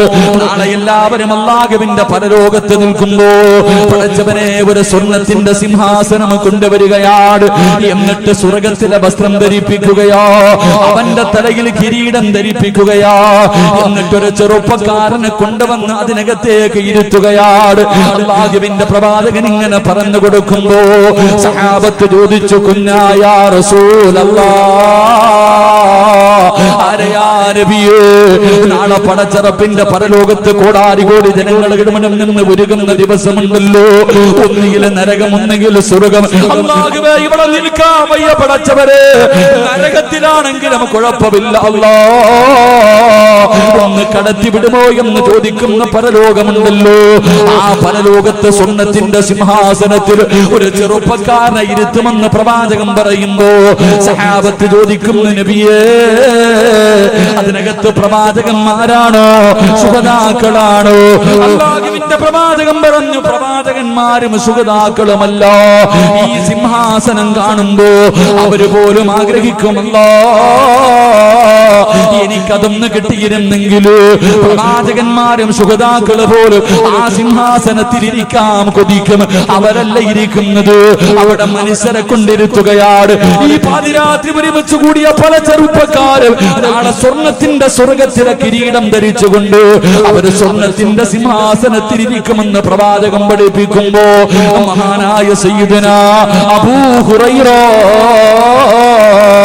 റളിയല്ലാഹു തആല അൻഹു കരഞ്ഞുകൊണ്ട് ചോദിച്ചു, നബിയേ ആരാ നബിയേ, ആരാ നബിയേ? പ്രവാചകന്മാരും സുഹദാക്കളും പോലും ആഗ്രഹിക്കുന്ന ആ പരലോകത്തിലെ സിംഹാസനത്തിലിരിക്കുന്ന ആ ഭാഗ്യവാൻ ആരാ നബിയേ? ആരെന്നറിയുമോ ചെറുപ്പക്കാരാ? പടച്ചറപ്പിന്റെ പള്ളിയുടെ മിനാരത്തിൽ നിന്ന് ബാങ്ക് വിളിക്കുമ്പോ നിന്നെ കയ്യിൽ പിടിച്ച് നിന്നെ കൊണ്ടുപോകുന്ന കൂട്ടുകാരനുണ്ടല്ലോ. പടച്ചറപ്പ് നല്ല കാര്യങ്ങൾക്ക് വേണ്ടി, വാളിന്റെ സദസ്സിലേക്ക് വേണ്ടി മജ്‌ലിസുന്നൂറിൽ പങ്കെടുക്കാൻ നല്ല കാര്യങ്ങൾ നടക്കുന്ന സമയത്ത് നിന്നെ കയ്യിൽ പിടിച്ച് കൊണ്ടുപോകുന്ന നിന്റെ കൂട്ടുകാരനുണ്ടല്ലോ. അവൻ അല്ലാഹു കൊടുക്കുന്ന പ്രതിഫലമാ. പരസ്പരം അല്ലാഹുവിന് വേണ്ടി സ്നേഹിക്കുന്നവരുണ്ടല്ലോ. എന്റെ പ്രിയപ്പെട്ട ചെറുപ്പക്കാരാ, നീ ആത്മാർത്ഥ സുഹൃത്തെന്ന് പറയുന്ന നിന്റെ കൂട്ടുകാർ നിന്റെ ജീവിതത്തിൽ ഇന്ന് വരെ ഏതെങ്കിലും ഒരു ദിവസം നീ സുബഹി നമസ്കരിച്ചിട്ടുണ്ടോ എന്ന് ചോദിക്കുവോ ചെറുപ്പക്കാരാ? ഏതെങ്കിലും ഒരു ചെറുപ്പക്കാർ ഇന്ന് വരെ ചോദിച്ചിട്ടുണ്ടോ? നീ പറയും അവൻ എന്റെ ആത്മാർത്ഥ സുഹൃത്താ. അവൻ ജീവിതത്തിൽ ഒരിക്കലെങ്കിലും നിന്നോട് ചോദിച്ചിട്ടുണ്ടോ സുബഹി നമസ്കരിച്ചിട്ടുണ്ടോടാ? അങ്ങനെ ചോദിക്കുന്ന കൂട്ടുകാരനാ വേണ്ടത്. അങ്ങനെ ചോദിക്കുന്ന കൂട്ടുകാരൻ എന്റെ പ്രിയമുള്ള പ്രിയമുള്ളവരെ, ഉഹദിന്റെ രണാങ്കണത്തിൽ യുദ്ധം നടക്കുന്നതിന്റെ തലേ ദിവസമുണ്ടല്ലോ, കൂട്ടുകാരെന്ന് പറഞ്ഞാൽ എങ്ങനെ ഇരിക്കണമെന്നറിയോ? എടാ, ആത്മാർത്ഥ സുഹൃത്തെന്ന് പറഞ്ഞാൽ നെഞ്ചത്ത് കൈവച്ചിവൻ എന്റെ ആത്മാർത്ഥ സുഹൃത്താണ് എന്ന് പറയണമെങ്കിൽ സുഹൃത്തെന്ന് പറഞ്ഞാൽ എങ്ങനെ ഇരിക്കണമെന്നറിയുവോ? ഉഹദിന്റെ രണാങ്കണത്തിൽ യുദ്ധം നടക്കുന്നതിന്റെ തലേ ദിവസമുണ്ടല്ലോ, അല്ലാഹുവേ, ഒരു ചെറുപ്പക്കാരനായ സഹാബി അബ്ദുല്ലാഹ് ഇബ്നു ജഹ്ശ് റളിയല്ലാഹു തആല അൻഹു തന്റെ കൂട്ടുകാരന്റെ വീട്ടിലേക്ക് കടന്നു വരികയോ, പാതിരാത്രി സമയത്ത് തന്റെ കൂട്ടുകാരനായ പടച്ചവനെ സഈദ് ഇബ്നു അബ്ദുല്ലാഹ് ഇബ്നു അബ്ബാദ സഅദ് ഇബ്നു അബീ വഖാസ് റളിയല്ലാഹു തആല അൻഹു കൂട്ടുകാരനാട് അല്ലാഹുവേ നാളെ രാവിലെ യുദ്ധത്തിന്റെ രണാങ്കണത്തിൽ പോകാൻ തയ്യാറെടുക്കുമ്പോ അതാ ജഹ്ശ് റളിയല്ലാഹു തആല അൻഹു വീട്ടിലേക്ക് കടന്നു വന്നിട്ട് തന്റെ കൂട്ടുകാരനെ വിളിക്കുകയാ, എന്റെ കൂടെയൊന്ന് വരുവോ, എന്റെ കൂടെയൊന്ന് വരുവോ? ആത്മാർത്ഥ സുഹൃത്തിനെ വിളിച്ചു കൊണ്ടുപോവുകയാണ്. രണ്ടുപേരും മുതുവെടുത്തു. രണ്ട് റക്അത്ത് നിസ്കരിക്കുകയാ. തന്റെ പ്രിയപ്പെട്ട കൂട്ടുകാരൻ പുറകെ നിന്ന് നിസ്കരിച്ചു. നിസ്കാരം കഴിഞ്ഞപ്പോ സഅദ് ഇബ്നു അബീ വഖാസ് റളിയല്ലാഹു തആല അൻഹുവിനോട് പറഞ്ഞു, ഞാൻ ദുആ ചെയ്യാ പോകുകയാ. എന്റെ കൂട്ടുകാരനാ, എന്റെ ആത്മാർത്ഥ സുഹൃത്താ, ഞാൻ ദുആ ചെയ്യാൻ പോകുകയാണ്. നീ എന്റെ ആത്മാർത്ഥ സുഹൃത്താണ്, അതുകൊണ്ട് എന്നോട് സ്നേഹമുണ്ടെങ്കിൽ മനസ്സുരുകിയിട്ട് ആമീൻ പറയണേ. സഅദ് ഇബ്നു അബീ വഖാസ് റളിയല്ലാഹു തആല അൻഹുവിനോട് കൂട്ടുകാരൻ പറയുകയാ, ഞാൻ ദുആ ചെയ്യാൻ പോകുകയാ, നീ മനസ്സുരുകിയിട്ട് ആമീൻ പറയണം. അല്ലാഹുവേ, ജഹ്ശ് റളിയല്ലാഹു തആല അൻഹു അവിടുന്ന് പൊട്ടിക്കരഞ്ഞുകൊണ്ട് ദുആ ചെയ്യുന്നു. അല്ലാഹ്, നാളെ ഉഹദിന്റെ രണാങ്കണത്തിലേക്ക് ഇറങ്ങുകയാ. പടച്ചവര്, എനിക്ക് വരുന്ന ശത്രു എന്നെക്കാളും ആരോഗ്യമുള്ളവനാകണേ അല്ലാ, എന്നെക്കാളും കഴിവുള്ള യോദ്ധാവായ ഒരു എതിരാളി എനിക്ക് തരണേ പടച്ചവര്. അവനെന്റെ കൈ മുറിക്കണേ അല്ലാ, അവനെന്റെ കാല് വെട്ടി മുറിക്കണേ അല്ലാ, അവനെന്റെ ചെവി വെട്ടി മുറിക്കണേ അല്ലാ, അവനെന്റെ കണ്ണ് ചൂഴ്ന്നെടുക്കണേ അല്ലാ. മഹാനായ ജഹ്ശ് റളിയല്ലാഹു തആല അൻഹു തന്റെ കൂട്ടുകാരനെ വിളിച്ചു കൊണ്ടുവന്ന് പാതിരാത്രി പുറകെ ഇരുത്തിയിട്ട് അവിടുന്ന് ദുആ ചെയ്യുകയാ. പടച്ചവനെ ആമീൻ പറയുന്നത് കൂട്ടുകാരനാ, പറയുന്നത് അല്ലാഹുവേ, നാളെ എന്റെ എതിരെ വരുന്ന യോദ്ധാവ് എന്റെ കൈ മുറിക്കണേ അല്ലാ. കൂട്ടുകാരൻ പുറകെ ഇരുന്ന് ആമീൻ, എന്റെ കാല് മുറിക്കണേ അല്ലാ, എന്റെ ചെവി മുറിക്കണേ അല്ലാ. നാളെ യുദ്ധക്കളത്തിൽ ഏറ്റവും കൂടുതൽ വെട്ടുകൊണ്ടിട്ട് എനിക്ക് ശഹീദാകാൻ നീ ഭാഗ്യം തരണേ അല്ലാ. എന്നെ വീട്ടിലേക്ക് മടക്കല്ലേ അല്ലാ, എന്നെ വീട്ടിലേക്ക് മടക്കല്ലേ അല്ലാ. ആത്മാർത്ഥ സുഹൃത്ത് ആമീൻ പറയുകയാണ്. ജഹ്ശ് റളിയല്ലാഹു തആല അൻഹു പറയുകയാ, അവസാനം ദുആ ചെയ്ത് പിരിയുമ്പോ തന്റെ കൂട്ടുകാരനെ കെട്ടിപ്പിടിക്കുകയാണ്.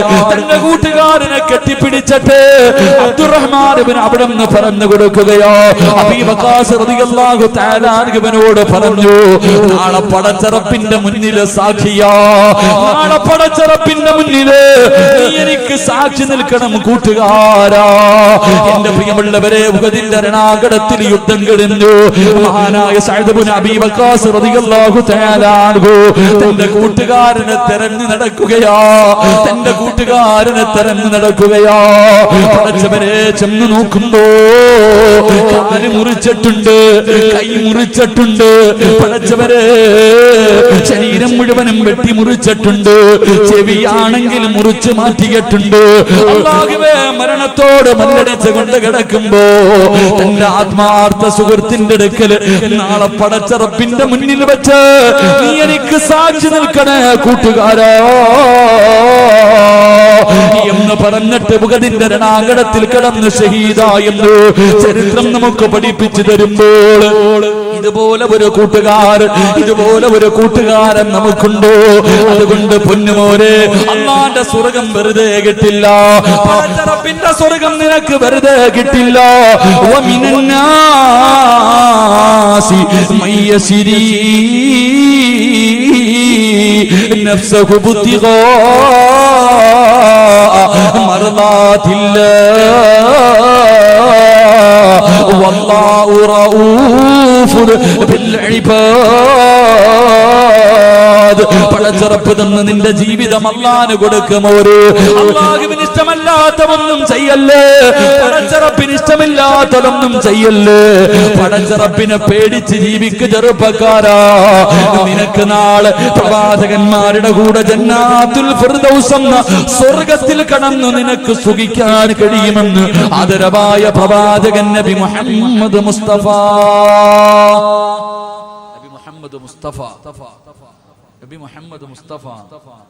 സല്ലല്ലാഹു അലൈഹി വസല്ലം അല്ലാഹു ഭാഗ്യം നൽകി അനുഗ്രഹിക്കുമാറാകട്ടെ. അതുകൊണ്ട് പടച്ച റബ്ബ് തന്ന ആയുസ് അല്ലാഹുവിന് തന്നെ കൊടുക്ക്. നാളെ സ്വർഗ്ഗത്തിൽ വെച്ച് കാണാം. അല്ലാഹു ഭാഗ്യം നൽകി അനുഗ്രഹിക്കുമാറാകട്ടെ. അതുകൊണ്ട് അല്ലാഹുവിന്റെ പ്രവാചകൻ സല്ലല്ലാഹു അലൈഹി വസല്ലം തങ്ങൾ പറഞ്ഞു, ഒന്ന് ജന്നാത്തുൽ ഫിർദൗസ് എന്ന സ്വർഗ്ഗത്തിന്റെ ഒന്നാമത്തെ അവകാശി തന്റെ ആയുസ് അല്ലാഹുവിന് കൊടുത്തവനാണെന്ന് നബി മുഹമ്മദ് മുസ്തഫ.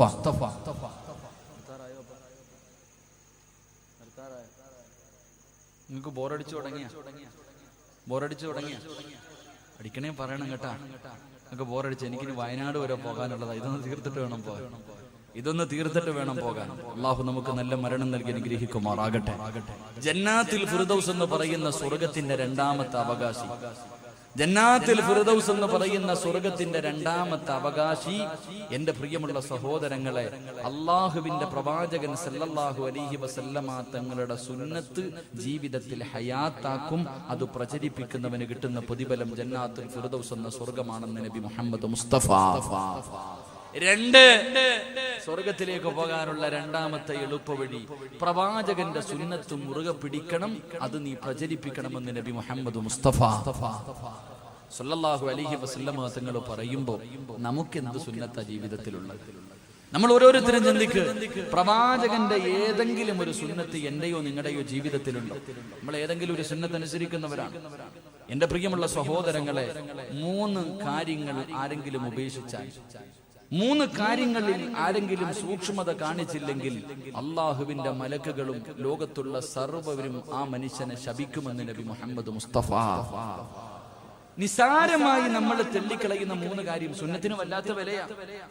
എന്റെ പ്രിയമുള്ള സഹോദരങ്ങളെ, ഉഹദിന്റെ രണാങ്കണം ഞാൻ നിങ്ങളൊക്കെ മക്കയിലും മദീനയിലും പോകുമ്പോ നമ്മളെ കൊണ്ടുപോകുന്നവരെ കൊണ്ട് കാണിച്ചു കൊടുക്കും. മഹാനായ സയ്യിദുനാ ഹംസ റളിയല്ലാഹു തആല അൻഹു, മഹാനായ മിസ്അബ് റളിയല്ലാഹു തആല അൻഹു അടങ്ങി ഒതുങ്ങുന്ന സ്വഹാബത്തിനെ കബറടക്കിയ കൊണ്ട് സ്ഥലം കാണിക്കും. ഇതാണ് ഉഹദ് മല, ഇവിടെയാണ് ഉഹദ് യുദ്ധം നടന്നത് കൊണ്ട് കാണിക്കാറുണ്ട്. എന്റെ പ്രിയമുള്ള സഹോദരങ്ങളെ, ഉഹദ് യുദ്ധത്തിൽ സഹാബത്ത് തോൽക്കാനുള്ള കാരണങ്ങളിൽപ്പെട്ട ഒരു കാരണം പ്രവാചകന്റെ ഒരു സുന്നത്ത് കളഞ്ഞതുകൊണ്ടാണ്. മിസ്വാക്ക് ചെയ്യാൻ പലരും മറന്നുപോയി. അള്ളാഹുവിന്റെ പ്രവാചകൻ സല്ലല്ലാഹു അലൈഹി വസല്ലമ തങ്ങളുടെ സുന്നത്താണ് പല്ല് തേക്കൽ, മിസ്വാക്ക് ചെയ്യൽ. ആ മിസ്വാക്ക് ചെയ്യാൻ യുദ്ധത്തിൽ പോയ പല സഹാബത്തും മറന്നുപോയി, ചെയ്യാതെ പോയി. അതുകൊണ്ടാണ് അവർക്ക് പരാജയപ്പെടാനുള്ള കാരണങ്ങളിൽ ഒരു കാരണമായി പറയുന്നത്. അള്ളാഹു ഈമാൻ നൽകി അനുഗ്രഹിക്കുമാറാകട്ടെ. നമ്മൾ നിസാരമായി തള്ളിക്കളയുന്ന മൂന്ന് കാര്യങ്ങളിൽ നീ സൂക്ഷ്മത വെച്ചില്ലെങ്കിൽ അള്ളാഹുവും അവന്റെ മലക്കുകളും സ്വർഗത്തിലെ ഈ ദുനിയാവിലെ സർവ്വചരാചരങ്ങളും നിന്നെ ശപിക്കുമെന്ന് നബി മുഹമ്മദ് മുസ്തഫ. അള്ളാഹു നമുക്ക് ഈമാൻ നൽകി അനുഗ്രഹിക്കുമാറാകട്ടെ. ഒരു 3 നിസാരമായ കാര്യം ഞാൻ പറയാം. ഒന്ന് എന്റെ പ്രിയമുള്ള സഹോദരങ്ങളെ, നമ്മളൊക്കെ ഭക്ഷണം കഴിക്കുന്നവരാണ്. ഞാനും നിങ്ങളും ഭക്ഷണം കഴിക്കുന്നവർ. ഭക്ഷണം കഴിക്കുന്ന സമയത്ത് എന്റെ പ്രിയമുള്ള സഹോദരങ്ങളെ, ഇന്ന് ഒരല്പം വെള്ളം കുടിക്കാൻ. ഭക്ഷണം കഴിക്കുമ്പോ വെള്ളം കുടിക്കുമ്പോ ഇടത് കൈകൊണ്ട് വെള്ളം കുടിക്കുന്നവനെ ഈ ലോകത്തെ സർവ്വചരാചരങ്ങളും ശപിക്കുമെന്ന് നബി മുഹമ്മദ് മുസ്തഫ. ഇടത് കൈകൊണ്ട് കുടിക്കുക, അതൊരു ഹോബിയായി. ഇടത് കൈകൊണ്ട് വെള്ളം കുടിക്കും. ചിലര് ഭക്ഷണം കഴിക്കുമ്പോ ഇടത് കൈകൊണ്ട് വെള്ളം എടുത്തിട്ട് വലത് കൈകൊണ്ട് താങ്ങിയിട്ട് കുടിക്കും. അങ്ങനെയാണല്ലോ. എങ്കിൽ എന്റെ പ്രിയമുള്ള സഹോദരങ്ങളെ, വെള്ളം കുടിക്കേണ്ടത് ഭക്ഷണം കഴിക്കുന്നതിന് മുമ്പാണോ ശേഷമാണോ? എപ്പോഴാ വെള്ളം കുടിക്കേണ്ടത്? ഭക്ഷണം കഴിക്കുന്നതിന് മുമ്പ് വെള്ളം കുടിക്കലാണോ സുന്നത്ത്? ഭക്ഷണം കഴിച്ചതിന് ശേഷം വെള്ളം കുടിക്കലാണോ സുന്നത്ത്? എപ്പം കുടിക്കലാ സുന്നത്ത്? പറ മനുഷ്യന്മാരെ എപ്പം കുടിക്കല? ഭക്ഷണത്തിന് മുമ്പാണോ ശേഷമാണോ? മുമ്പാണോ ശേഷമാണോ? എവിടെങ്കിലും ഒന്നി നിൽക്കി, രണ്ടും കൂടെ പറഞ്ഞ എനിക്ക് തിരിയില്ല. ഭക്ഷണത്തിന് മുമ്പാണോ വെള്ളം കുടിക്കേണ്ടത്, ശേഷമാണോ വെള്ളം കുടിക്കേണ്ടത്? മുമ്പ് അല്ലെങ്കിൽ ശേഷം? ശരി, മുമ്പോ ശേഷമോ ആവട്ടെ. എന്റെ പ്രിയമുള്ള സഹോദരങ്ങളെ, ഒന്നുകിൽ വെള്ളം കുടിക്കേണ്ടത് ഭക്ഷണത്തിന് മുമ്പ്, അല്ലെങ്കിൽ ഭക്ഷണത്തിന് ശേഷം വെള്ളം കുടിക്കലാണ് നല്ലത്. അല്ലാഹു ഈമാൻ നൽകി അനുഗ്രഹിക്കുമാറാകട്ടെ. അപ്പൊ പിന്നെ ഇടയിൽ കുടിക്കാൻ തൊണ്ടയെ കുരുങ്ങിയാ പിന്നെ കുടിക്കണം, പിന്നെ അത് അറുപത്തിന്റെ ഘട്ടം അല്ല. നിന്നോട് ആരാ പഠിപ്പിച്ചു തന്നത്? വെള്ളം കുടിക്കുന്ന സമയം ഇടത് കൈകൊണ്ട് വെള്ളം എടുത്തിട്ട് വലത് കൈകൊണ്ട് താങ്ങി കുടിക്കണമെന്ന് ആരാ പഠിപ്പിച്ചത്? അതെവിടെ നിന്ന് കിട്ടിയ സമ്പ്രദായം? ആ സമ്പ്രദായം എവിടെ നിന്ന് കിട്ടിയ ഫാഷനായിട്ടാ? കുറച്ചെങ്കിൽ നോക്ക്, ആരെങ്കിലും കാണുന്നുണ്ടെങ്കിൽ പൊക്കിയിട്ടൊരു താങ്ങല്. എന്റെ പ്രിയമുള്ള സഹോദരങ്ങളെ, എന്റെ പ്രിയം, വലത് കൈ കൊണ്ട് വെള്ളം കുടിച്ച് ആരെങ്കിലും തല്ലൂ? ഭക്ഷണം കഴിച്ചുകൊണ്ടിരിക്കുന്ന സമയത്ത് നീ കഴിക്കുമ്പോ ആ വെള്ളത്തിന്റെ പിടിച്ച അതെന്ത് വേസ്റ്റ് ആയി പോകും? എന്റെ കയ്യിലിരിക്കണ ചോറ് ഇപ്പൊ അതിലിത്തിരി പറ്റിയെന്ന് പറഞ്ഞാൽ എന്താ സംഭവിക്കുക? വലത് കൈ കൊണ്ട് തന്നെ വെള്ളം കുടിക്കണം. എന്റെ പ്രിയമുള്ള സഹോദരങ്ങളിന് പറ്റാത്തൊരവസ്ഥ വരുമ്പോഴാണ് മറ്റതിനെ കുറിച്ച് ചിന്തിക്കുന്നത്. അതുകൊണ്ട് അള്ളാഹുവിന്റെ പ്രവാചകൻ സല്ലല്ലാഹു അലൈഹി വസല്ലമ തങ്ങൾ പറഞ്ഞു, വെള്ളം കുടിക്കുന്നത് ഇടത് കൈ കൊണ്ട് വെള്ളം കുടിച്ചാൽ ഈ ലോകത്തുള്ള സർവ്വ ചരാചരങ്ങളും നിന്നെ ശപിക്കുമെന്ന് നബി മുഹമ്മദ് മുസ്തഫ സല്ലല്ലാഹു അലൈഹി വസല്ലം.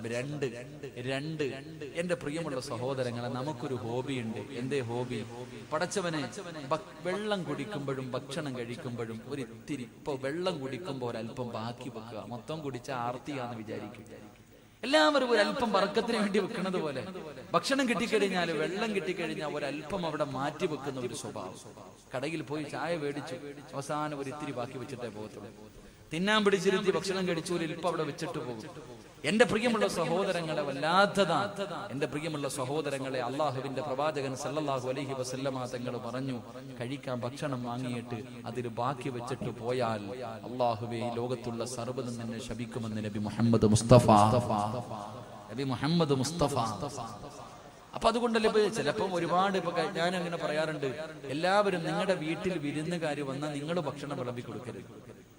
നമ്മുടെ വീട്ടിൽ വിരുന്നുകാരൻ വന്നാൽ എല്ലാം എടുത്തവന്റെ മുന്നിൽ വെച്ചിട്ട് പറയണം, ഇത് നിന്റെ വീട്, നിനക്ക് ഇഷ്ടമുള്ളത് കഴിച്ചു. നമ്മളെന്താ ചെയ്യേണ്ടത്? ഒരു മാന്യത എന്ന് പറഞ്ഞാൽ, വീട്ടിലൊരു വിരുന്നുകാരൻ വന്നു, ഭക്ഷണം എടുത്തു വെച്ചിട്ട് പറയണം, ഇതെല്ലാം നിനക്കുള്ളതാ. ഒന്നീ നീ വിളമ്പി കൊടുക്കുമ്പോ ഒന്നീ കൂടും, അല്ലെങ്കിൽ കുറയും. ഒന്നുകിൽ കൂടുതൽ കൊടുക്കും, അല്ലെങ്കിൽ കുറവ് കൊടുക്കും. കുറഞ്ഞു പോയാൽ അവന്റെ മനസ്സിന്റെ ഉള്ളിൽ നിന്നോട് പ്രയാസം തോന്നും, കൂടിപ്പോയാലും അള്ളാഹുവെ പ്രയാസമാണ്. അതുകൊണ്ട് എന്ത് ചെയ്യണം? ഭക്ഷണം വീട്ടിൽ വരുന്ന വിരുന്നുകാരന്റെ മുന്നിൽ വെച്ചു കൊടുത്തിട്ട് പറയണം, നിനക്ക് ഇഷ്ടമുള്ളതുപോലെ തിന്നോ, ഇത് നിന്റെ സ്വന്തം വീടെന്ന് പറഞ്ഞു കൊടുക്കണം. അല്ലാതെ വാരിക്കോരി ഇട്ടിട്ട് അവനെ ബുദ്ധിമുട്ടിക്കരുത്. അള്ളാഹു നമുക്ക് ഈമാൻ നൽകി അനുഗ്രഹിക്കുമാറാകട്ടെ. ഇങ്ങോട്ട് നോക്ക്, മൂന്നാമത്തെ ഒരു ഗുണമുണ്ട്. എന്റെ പ്രിയമുള്ള സഹോദരങ്ങളെ, തിന്നുന്ന പാത്രത്തിൽ തന്നെ വേസ്റ്റ് വെക്കുന്ന ഒരു സ്വഭാവം നമ്മളിൽ പലർക്കുണ്ട്. തിന്നുന്ന പാത്രത്തിൽ വേസ്റ്റ് വെക്കും, താഴെ വെക്കൂല. തിന്നുന്ന പാത്രത്തിന്റെ സൈഡിൽ എല്ല് കടിച്ചിട്ട് അവിടെ വെക്കും, മീന്റെ മുള്ള അവിടെ വെക്കും, എല്ലാം വാരി വാരി സൈഡിൽ വെക്കും, ഇടയ്ക്ക് ഇങ്ങനെ വാരി തിന്നും.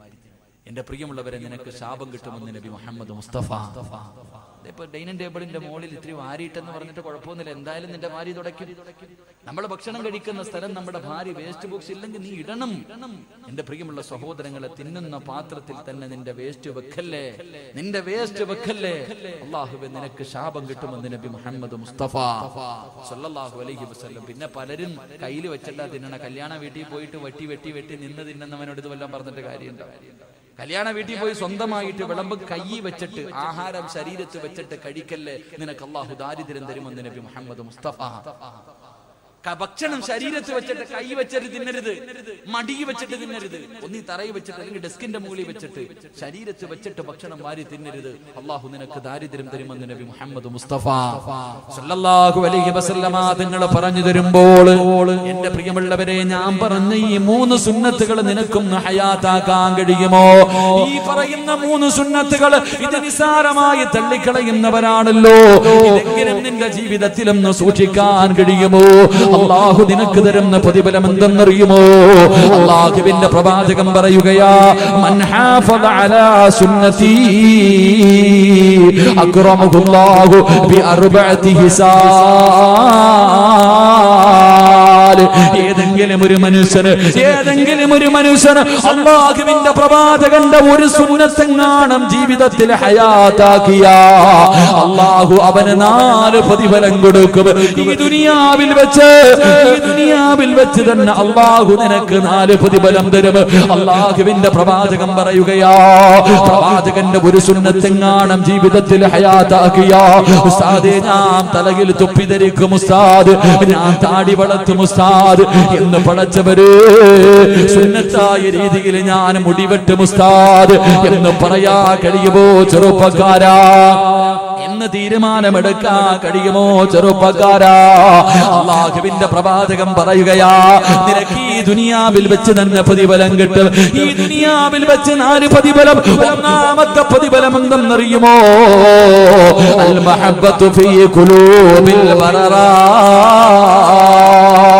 പാതിരാത്രി ഒരുമിച്ച് കൂടി എന്റെ പ്രിയപ്പെട്ട യുവത്വത്തോട്, എന്റെ പ്രിയപ്പെട്ട മുസ്ലിമേ, മോനെ, സുന്നത്തായ രീതിയിൽ നിനക്കൊന്ന് മുടിവെട്ടാൻ പറ്റുമോ? ഒരേ ലെവലായിട്ട് ഒന്നിന് നീ വെട്ടാതെ നടക്കടോ. ആണും പെണ്ണും കെട്ട രീതിയിൽ നടക്കല്ലേ ചെറുപ്പക്കാരാ. എടാ, ഒന്നിയിൽ ആണാകണം അല്ലെങ്കിൽ പെണ്ണാകണം. ഇത് രണ്ടുമല്ലാതെ 9നെ പോലെ ജീവിക്കല്ലേ ചെറുപ്പക്കാരാ. പടച്ചവനെ, ഇന്നത്തെ ചെറുപ്പക്കാരുടെ കോലം എങ്ങനെയാണ്? അവന്റെ ഉമ്മയെ പോലെ മുടി വളർത്തുന്നവർ, അവനല്ലാഹുവേ പടച്ചവര്, സർവചരാചരങ്ങളും നിന്നെ ശപിക്കുമടാ. അല്ലാഹുവിന്റെ റസൂൽ പറയുകയാ, ഏതെങ്കിലും ഒരു മനുഷ്യൻ അല്ലാഹുവിന്റെ പ്രവാചകന്റെ സുന്നത്ത് ജീവിതത്തിൽ ഹയാത്താക്കിയ അല്ലാഹു അവന് കൊടുക്കുന്ന പ്രതിഫലം എന്തെന്നറിയുവോ? അല്ലാഹു ഇഷ്ടപ്പെട്ടവരുണ്ടല്ലോ, അവരുടെ മനസ്സിന്റെ ഉള്ളിൽ നിനക്കൊരു സ്ഥാനമുണ്ടാകുമടോ. എന്നെ ചെറുപ്പക്കാരനെന്ന് പറഞ്ഞോ, പള്ളിയിലെ ഖതീബ് പറയും നല്ല ഒരു മനുഷ്യനാ.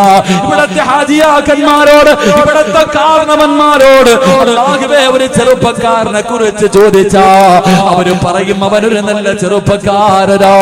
മോനെ, പ്രവാചകന്റെ സുന്നത്ത് ജീവിതത്തിൽ ഹയാത്താക്കിയ അല്ലാഹു തരുന്ന 1ാമത്തെ പ്രതിഫലം, അല്ലാഹു ഇഷ്ടപ്പെട്ടവരുടെ ഹൃദയത്തിൽ നിനക്കൊരു സ്ഥാനമുണ്ടാകും. പൊന്നുപോര്, എല്ലാരും നിന്നെ ബഹുമാനിക്കുമടോ. പലരും പറയാറുണ്ട്, പ്രായമായിട്ടും ആരും എന്നെ ബഹുമാനിക്കുന്നില്ല. എങ്ങനെ ബഹുമാനിക്കാരാ? മോനെ, നിന്റെ ജീവിതം നന്നാകാത്തത് കൊണ്ടോ?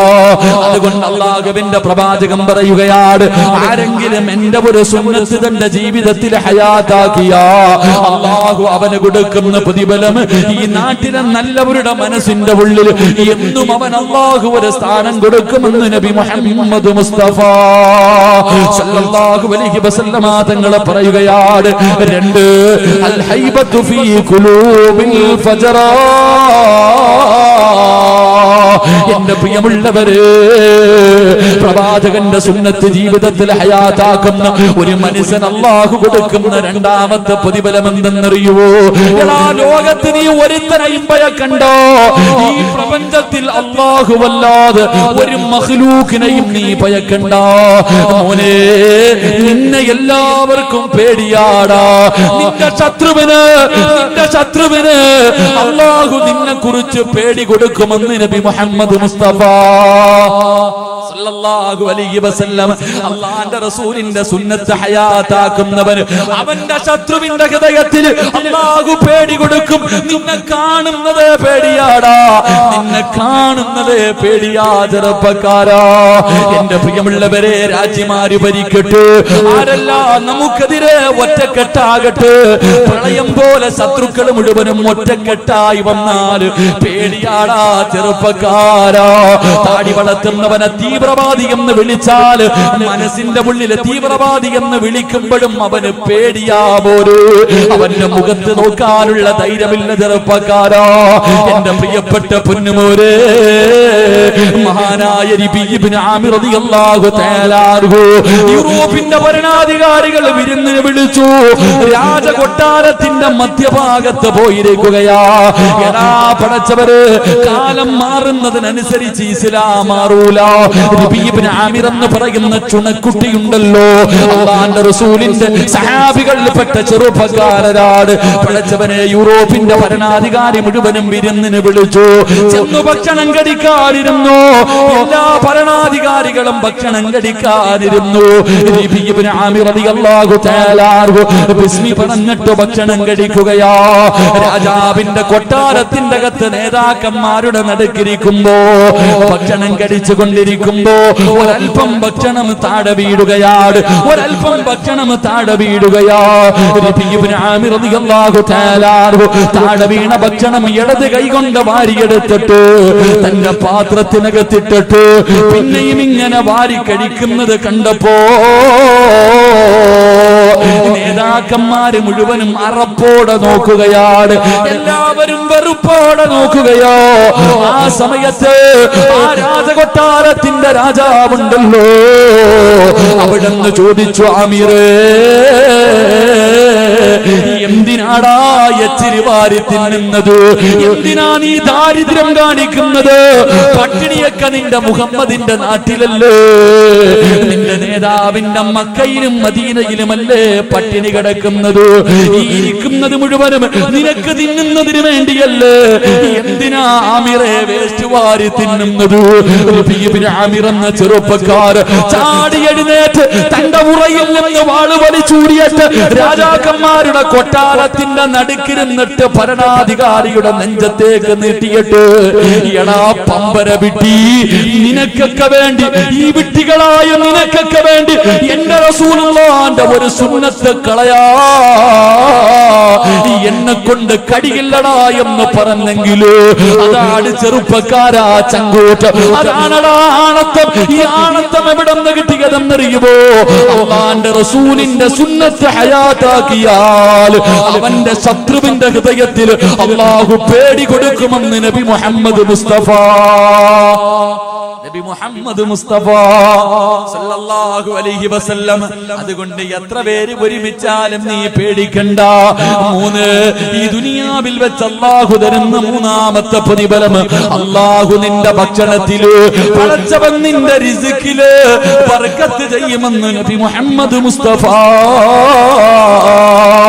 എന്റെ മക്കള് പട്ടിണിയാകുമല്ലോ, എന്റെ കുടുംബം പട്ടിണിയാകുമല്ലോ, എന്റെ മക്കളുടെ വിവാഹം എങ്ങനെ നടക്കും? നീ കാളയെ പോലെ രാവും പകലും കിടന്ന് കഷ്ടപ്പെടണ്ട. അല്ലാഹു നിനക്ക് ദാരിദ്ര്യം തരൂല. ഒരുത്തന്റെ മുന്നിലും കൈനീട്ടിയിട്ട് യാചിക്കേണ്ട ഒരു ഗതി അല്ലാഹു നിനക്ക് തരില്ല. ചെറുപ്പക്കാരാ, എന്റെ പ്രിയമുള്ള പെങ്ങള്, പ്രവാചകന്റെ സുന്നത്ത് ജീവിതത്തിൽ ഹയാത്താക്കിയ അല്ലാഹു തരുന്ന മൂന്നാമത്തെ പ്രതിഫലം, പടച്ചവൻ നിന്റെ റിസ്കില് ബർക്കത്ത് നൽകുകയാ. ഒരിക്കലും പടച്ചറപ്പ് നിനക്ക് പട്ടിണി തരൂല. ഒരിക്കലും നിനക്ക് അല്ലാഹുവേ ഹറാം തിന്നേണ്ട ഒരവസ്ഥ നിനക്ക് തരൂല. 4ാമത്തെ പ്രതിഫലം എന്ത്? എന്റെ പ്രിയപ്പെട്ട ചെറുപ്പക്കാരാ, ഇന്ന് മുതൽ നല്ല രീതിയിൽ മുടിവെട്ടുമെന്ന് തീരുമാനമെടുക്കുന്ന ചെറുപ്പക്കാരാ, നല്ല വസ്ത്രം ധരിക്കുമെന്ന് ചെറുപ്പക്കാരാ, പ്രവാചകന്റെ സുന്നത്ത് ജീവിതത്തിൽ ഹയാത്താക്കുമെന്ന് കരുതുന്ന ചെറുപ്പക്കാരാ, ശരീരം മറച്ചിട്ട് നടക്കുമെന്ന് തീരുമാനിക്കുന്ന പെങ്ങള്, തലമറക്കുമെന്ന് തീരുമാനമെടുക്കുന്ന പെങ്ങള്, തേക്കുമെന്ന് അല്ലാഹുവേ, ഇനി എന്റെ നഖത്ത് ഞാനൊന്നും തേക്കൂല, എന്റെ ചുണ്ടില് ഞാനൊന്നും തേക്കൂല, എന്റെ പിരിയത്തിൽ ഞാനിനി ഒന്നും ചെയ്യില്ല എന്ന് തീരുമാനമെടുക്കുന്ന പെങ്ങള്, അല്ലാഹു തരുന്ന 4ാമത്തെ പ്രതിഫലം എന്തെന്നറിയോ? മോഹമില്ലേടാ ചെറുപ്പക്കാരാ, എന്റെയും നിങ്ങളുടെയും ജീവിതത്തിലെ അഭിലാഷമല്ലേ മരിക്കുന്ന സമയത്ത് ലാ ഇലാഹ ഇല്ലല്ലാഹ് കൊതി തോന്നാറില്ലേ ചെറുപ്പക്കാരാ? മരിക്കുന്ന സമയത്ത് ഷഹാദത്ത് കലിമ ചൊല്ലി മരിക്കണമെന്ന് മോഹമില്ലേ? വല്ലാത്ത കൊതിയല്ലേ? അല്ലാഹുവിന്റെ പ്രവാചകം പറയുകയാണ്, അല്ലാഹുവിന്റെ പ്രവാചകം പറയുകയാ, അല്ലാഹുവേ, പടച്ച റബ്ബ് നിനക്ക് ദീൻ ഉറപ്പിച്ചു തരുമെന്ന് നബി മുഹമ്മദ് മുസ്തഫ. ഈമാൻ മരിക്കുമോന് തുണ്ടം തുണ്ടമായി വെട്ടിയാലും നിന്റെ ഈമാൻ പതറൂലടാ. ഈമാൻ നിന്റെ ഹൃദയത്തിൽ ഉറക്കുകയാ. ഒരു പണത്തിനും ഒരു പ്രലോഭനങ്ങൾക്കും നിന്നെ തകർക്കാൻ കഴിയില്ല. എന്റെ പ്രിയപ്പെട്ട വാപ്പാ, പൊന്നുമോളെ സുന്നത്തനുസരിച്ച് ജീവിക്കാൻ പഠിപ്പിച്ച എത്ര വലിയ കൊലകൊമ്പം വന്നിട്ടും നിന്റെ പൊന്നുമോളെ മാറ്റാതോക്കിയാൽ അവള് പറയുമെന്നെ കിട്ടൂല. ഏതീമാനെന്നറിയുവോ, ഏതീമാനെന്നറിയുവോ എന്റെ പ്രിയപ്പെട്ടവരെ, ഈമാനെന്ന് പറഞ്ഞാൽ എങ്ങനെ ഇരിക്കണമെന്നറിയുവോ? മഹാനായ സയ്യിദുനാ ബിലാൽ, എന്റെ പ്രിയമുള്ളവരെ, ഞാനും നിങ്ങളും റോഹിൻഡ്യൻ മുസ്ലിമീങ്ങൾക്ക് വേണ്ടി ദുആ ചെയ്തവരാ. അവരുടെ അവസ്ഥകൾ കണ്ടവരാണ്. പടച്ചവനെ, പച്ച മനുഷ്യനെ ജീവനോടെ കത്തിക്കുന്ന കാഴ്ച. അല്ലാഹുവേ, അല്ലാഹുവേ, ചില്ലിന്റെ മുകളിൽ കടത്തിയിട്ട് വാഹനം കയറ്റി ഇറക്കുന്ന രംഗം, മൂക്കും ശരീരവും ചെത്തിയെടുക്കുന്ന രംഗം. പടച്ചവര് പിഞ്ചു കുഞ്ഞുങ്ങളെ കെട്ടി തൂക്കി കൊല്ലുന്ന രംഗം കണ്ടവരാ. എന്റെ പ്രിയമുള്ളവരെ, ഈ കാഴ്ച ആദ്യമായിട്ട് ഇത് അനുഭവിച്ചതാരെന്നറിയുമോ? മഹാനായ സയ്യിദുനാ ബിലാൽ. ബിലാൽ റളിയല്ലാഹു തആല അൻഹുവിന്റെ കഴുത്തിലെ കയറിട്ട് മുറുക്കിയിട്ട് തെരുവിലൂടെ കുട്ടികൾ ഇങ്ങനെ വലിച്ചടച്ചുകൊണ്ട് നടക്കുമായിരുന്നു. ചെറുപ്പക്കാരാ, നെഞ്ചത്ത് കരിമ്പാറയെടുത്ത് വെച്ചിട്ട് ചാട്ടവാറ് കൊണ്ട് തല്ലിച്ചതയ്ക്കുമായിരുന്നടാ. വിശന്നിട്ട് വെള്ളത്തിന് വേണ്ടി കിടന്ന് യാചിക്കുമ്പോ ഒട്ടകത്തിന്റെ മൂത്രമെടുത്തിട്ട് വായിലൊടിച്ചു കൊടുക്കും. ചെറുപ്പക്കാരാ, ഒന്നുകിൽ നീ ഇവിടെ നിന്ന് ഇസ്ലാമിൽ നിന്ന് മടങ്ങി വരണം, അല്ലെങ്കിൽ നീ കാഫിറായിട്ട് ചാകണം. നിനക്ക് ഞാൻ രക്ഷപ്പെടാൻ അവസരം തരൂല. ബിലാൽ തങ്ങളെ തല്ലിച്ചതയ്ക്കുമ്പോ അവിടുന്ന് വിളിച്ചത് അല്ലാഹു വഹദ്. മോനെ, ആ ഈമാൻ നിനക്ക് വേണോ? ചെറുപ്പക്കാരാ, ആ ഈമാനാണടാ എനിക്കും നിങ്ങൾക്കും വേണ്ടത്. നമ്മളെ എന്ത് ചെയ്താലും തകർക്കാൻ കഴിയാത്ത ഈമാനാ. എന്റെ പ്രിയപ്പെട്ട പെങ്ങള്, 1400 വർഷങ്ങൾക്ക് മുമ്പ് അല്ലാഹുവിന്റെ പ്രവാചകർ മഹാനായ ഉസ്മാൻ ഇബ്നു അഫ്ഫാൻ റളിയല്ലാഹു തആല അൻഹു പ്രവാചകനും സഹാബത്തും ഇങ്ങനെ നടന്നു പോകുമ്പോ ഖുറൈശികൾ ഒരു പാവപ്പെട്ട കുടുംബത്തെ തല്ലിച്ചതയ്ക്കുകയാ.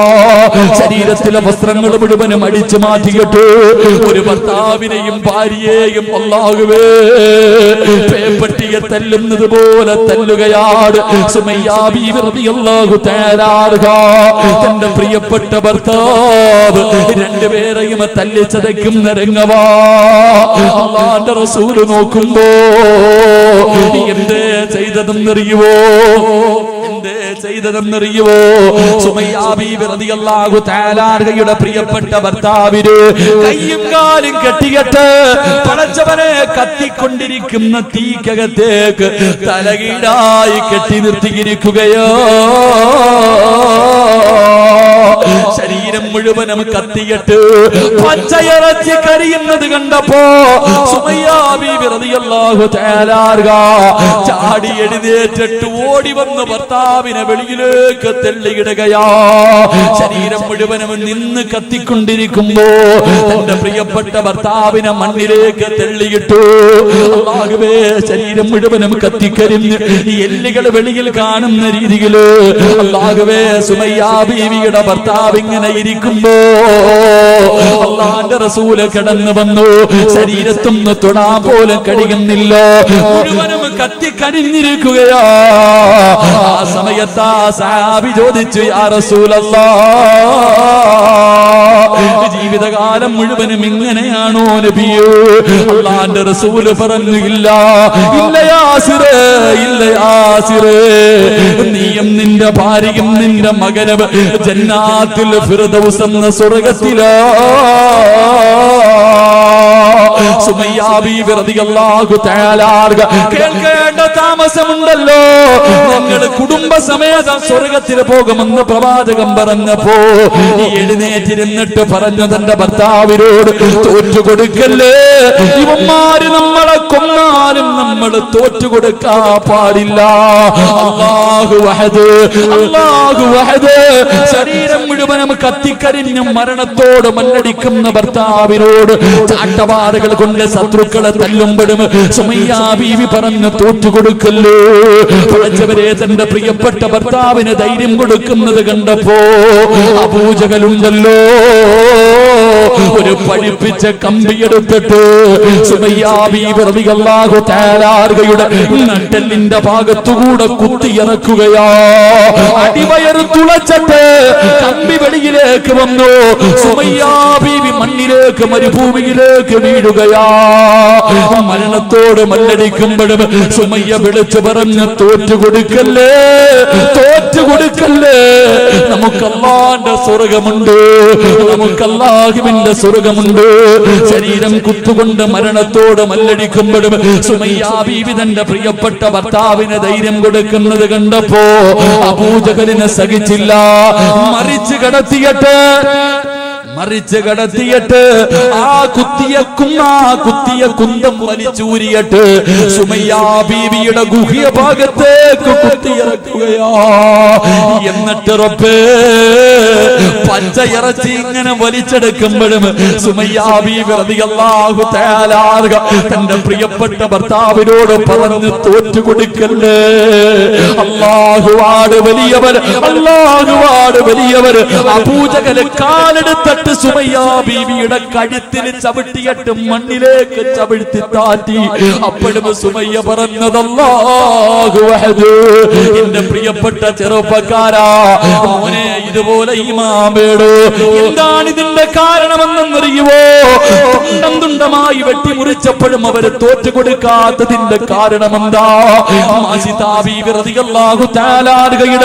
മൂന്ന് മക്കളെ തിളച്ചു പറയുന്ന എണ്ണയ്ക്കകത്തേക്ക് തന്റെ പൊന്നാര മക്കളെ ജീവനോടെ കെട്ടിയിറക്കിയപ്പോ ആ മാസിദ ബീവി തോറ്റുകൊടുക്കാതെ ചിരിച്ചതെന്തിനെന്നറിയുവോ? 9.5 മാസക്കാലം വയറ്റിൽ ചുമന്നുകൊണ്ട് നടന്ന് മരണവേദനയുടെ വേദനയിൽ നിന്ന് പ്രസവിച്ച പ്രിയപ്പെട്ട മക്കളെ തിളച്ചു മറിയുന്ന എണ്ണയിൽ ഓരോന്നായിട്ട് കരിക്കുമ്പോഴും തന്റെ പൊന്നാര മക്കളെ തീക്കകത്ത് കിടന്ന് മരണപ്രാളത്തിൽ പിടയുമ്പോഴും ചിരിച്ചുകൊണ്ട് നിന്നതിന്റെ കാരണമെന്തെന്നറിയുവോ? ഈമാൻ കിട്ടിയതിന്റെ കാരണമെന്ത്? അവർ റസൂലുള്ളാഹിന്റെ സുന്നത്ത് ജീവിതത്തിൽ പ്രാവർത്തികമാക്കിയവരാ. അതുകൊണ്ട് റസൂലുള്ള പറയുകയാ, ഈ ദുനിയാവിൽ വെച്ച് അല്ലാഹു നിനക്ക് തരുന്ന 4ാമത്തെ പ്രതിഫലം അല്ലാഹു നിന്റെ ഈമാൻ ഉറപ്പിക്കുമെന്ന് ആദരവായ പ്രവാചകൻ നബി മുഹമ്മദ് മുസ്തഫ. ഈമാൻ തരണേ പടച്ചവര്, ഈമാൻ തരണേ പടച്ചവര്. ഒരിക്കലും തകർക്കാൻ കഴിയാത്ത ഈമാൻ തരണേ അല്ലാഹ്. ഈ ലോകത്തോട് യാത്ര പറയാ കിടക്കുന്ന സമയത്ത് ശപിക്കപ്പെട്ടവനെ തട്ടിപ്പറിക്കാൻ വരുമ്പോ, നിങ്ങളുടെ ഈമാൻ കൊണ്ടുപോകാൻ വരുമ്പോ, അല്ലാഹുവേ അവന്റെ ചതിയിൽ നിന്ന് രക്ഷപ്പെട്ടുകൊണ്ട് ലാ ഇലാഹ ഇല്ലല്ലാഹ് എന്ന് പറഞ്ഞു മരിക്കാറുള്ള ഭാഗ്യം തരടേ അല്ലാഹ്. ഞങ്ങളുടെ അവസാനം നന്നാക്കി തരടേ അല്ലാഹ്, ഞങ്ങളുടെ അവസാനം നന്നാക്കി തരടേ അല്ലാഹ്. പഠിച്ചവര് ഈ സദസ്സിന് അതൊരു സബബാക്കണേ അല്ലാഹ്. എന്റെ പ്രിയമുള്ളവരെ, പാവപ്പെട്ട പെൺകുട്ടികളെ കെട്ടിച്ചു കൊടുക്കണമെന്ന നീയത്തോട് എന്റെ പ്രിയമുള്ളവരെ സംഘടിപ്പിച്ച പരിപാടിയാ. സംഘാടകർ ബക്കറ്റുമായിട്ട് മുന്നിലേക്ക് കടന്നു വരികയാ. സംഘാടകർ ബക്കറ്റുമായിട്ട് നിങ്ങളുടെ മുന്നിലേക്ക് കടന്നു വരികയാ. മനസ്സറിഞ്ഞു കൊണ്ടൊരു സദഖ കൊടുക്കുവോ? ഒന്നും വേണ്ട, ഒന്നും വേണ്ട. ഈ ലോകത്തിൽ നിന്ന് യാത്രയാകുന്ന സമയം ലാ ഇലാഹ ഇല്ലല്ലാഹ് എന്ന് പറഞ്ഞുകൊണ്ട് മരിക്കാനുള്ള മോഹം കൊണ്ടാ ഞാനും നിങ്ങളും ജനിച്ച സമയം നമ്മൾ കരയുന്നത് കണ്ടിട്ട് ശൈത്താൻ ചിരിച്ച ചെറുപ്പക്കാരാ. നമ്മളെ നുള്ളി നോവിപ്പിച്ചിട്ട് ശൈത്താൻ നമ്മുടെ മുന്നിൽ നിന്ന് ചിരിച്ചവനാ.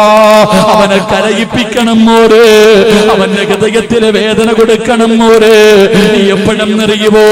മരിക്കുന്ന സമയത്തിൽ ലാ ഇലാഹ ഇല്ലല്ലാഹ് എന്ന് പറഞ്ഞുകൊണ്ട് നീ മരിക്കുന്നത് കണ്ടിട്ട് അവൻ കരയണം. ചെറുപ്പക്കാരാ, അതിനു വേണ്ടിയാ മോര്, അതിനു വേണ്ടിയാ മോന് ഈ കൊടുക്കുന്നത്, അതിനു വേണ്ടിയാ ചെറുപ്പക്കാരാ. മനസ്സറിഞ്ഞുകൊണ്ടൊരു നല്ല സദഖയിട്ടോ. റഹീമായ കരുണയുള്ള ദയാലുവായ മലിക്കുൽ ജബ്ബാറായ ഈ പ്രപഞ്ചം മുഴുവനും അടക്കി ഭരിക്കുന്ന രാജാതിരാജനായ അല്ലാഹ് ആരെല്ലാം ഒരു നല്ല സദഖ കൊടുക്കുന്നു അവർക്ക് നല്ല മരണം കൊടുക്കണേ അല്ലാഹ്. അവരുടെ അവസാനം നന്നാക്കണേ അല്ലാഹ്.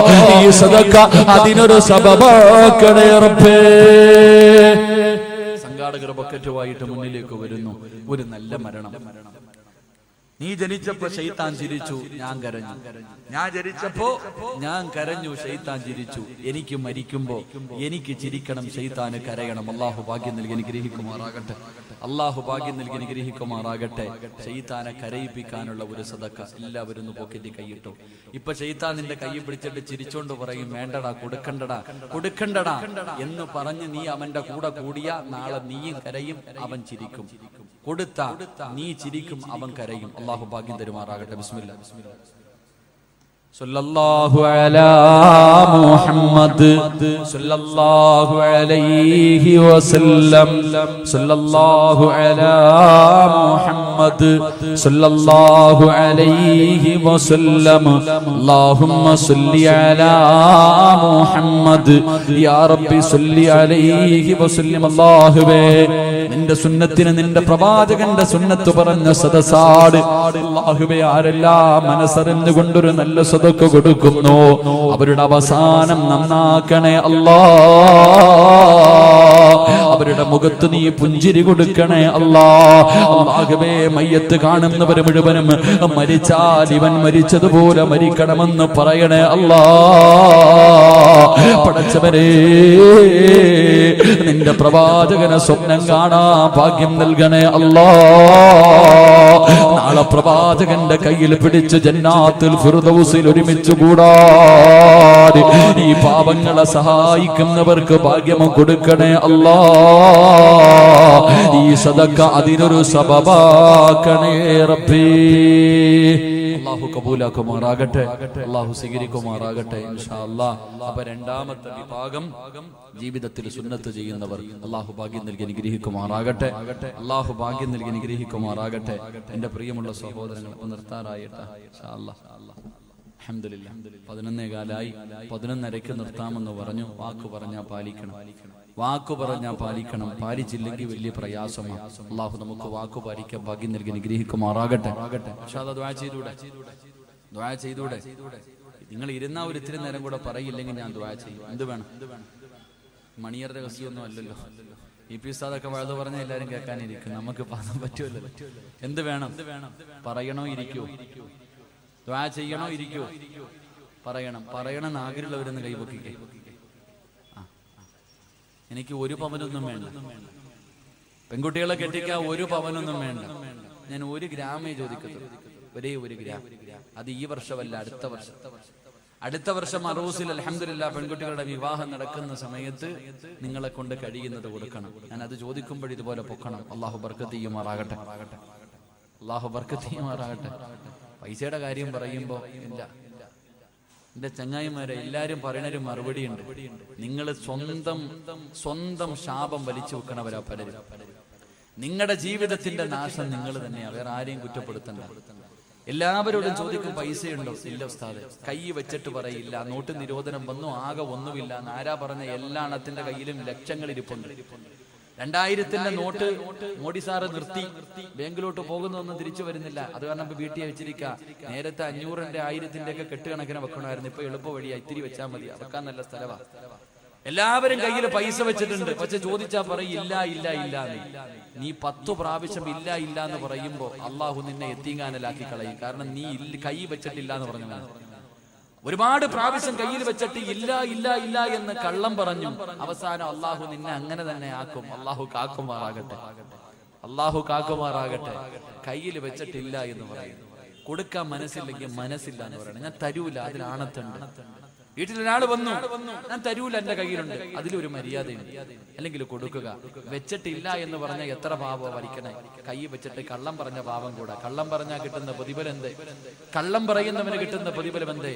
നാളെ അവന്റെ തല പട്ടിയുടെ തലയും കഴുതയുടെ രൂപവുമാണെന്ന് നബി മുഹമ്മദ് മുസ്തഫ. കള്ളം പറയരുതെന്ന് പറഞ്ഞാൽ എങ്ങനെയാ ചിന്തിച്ച്?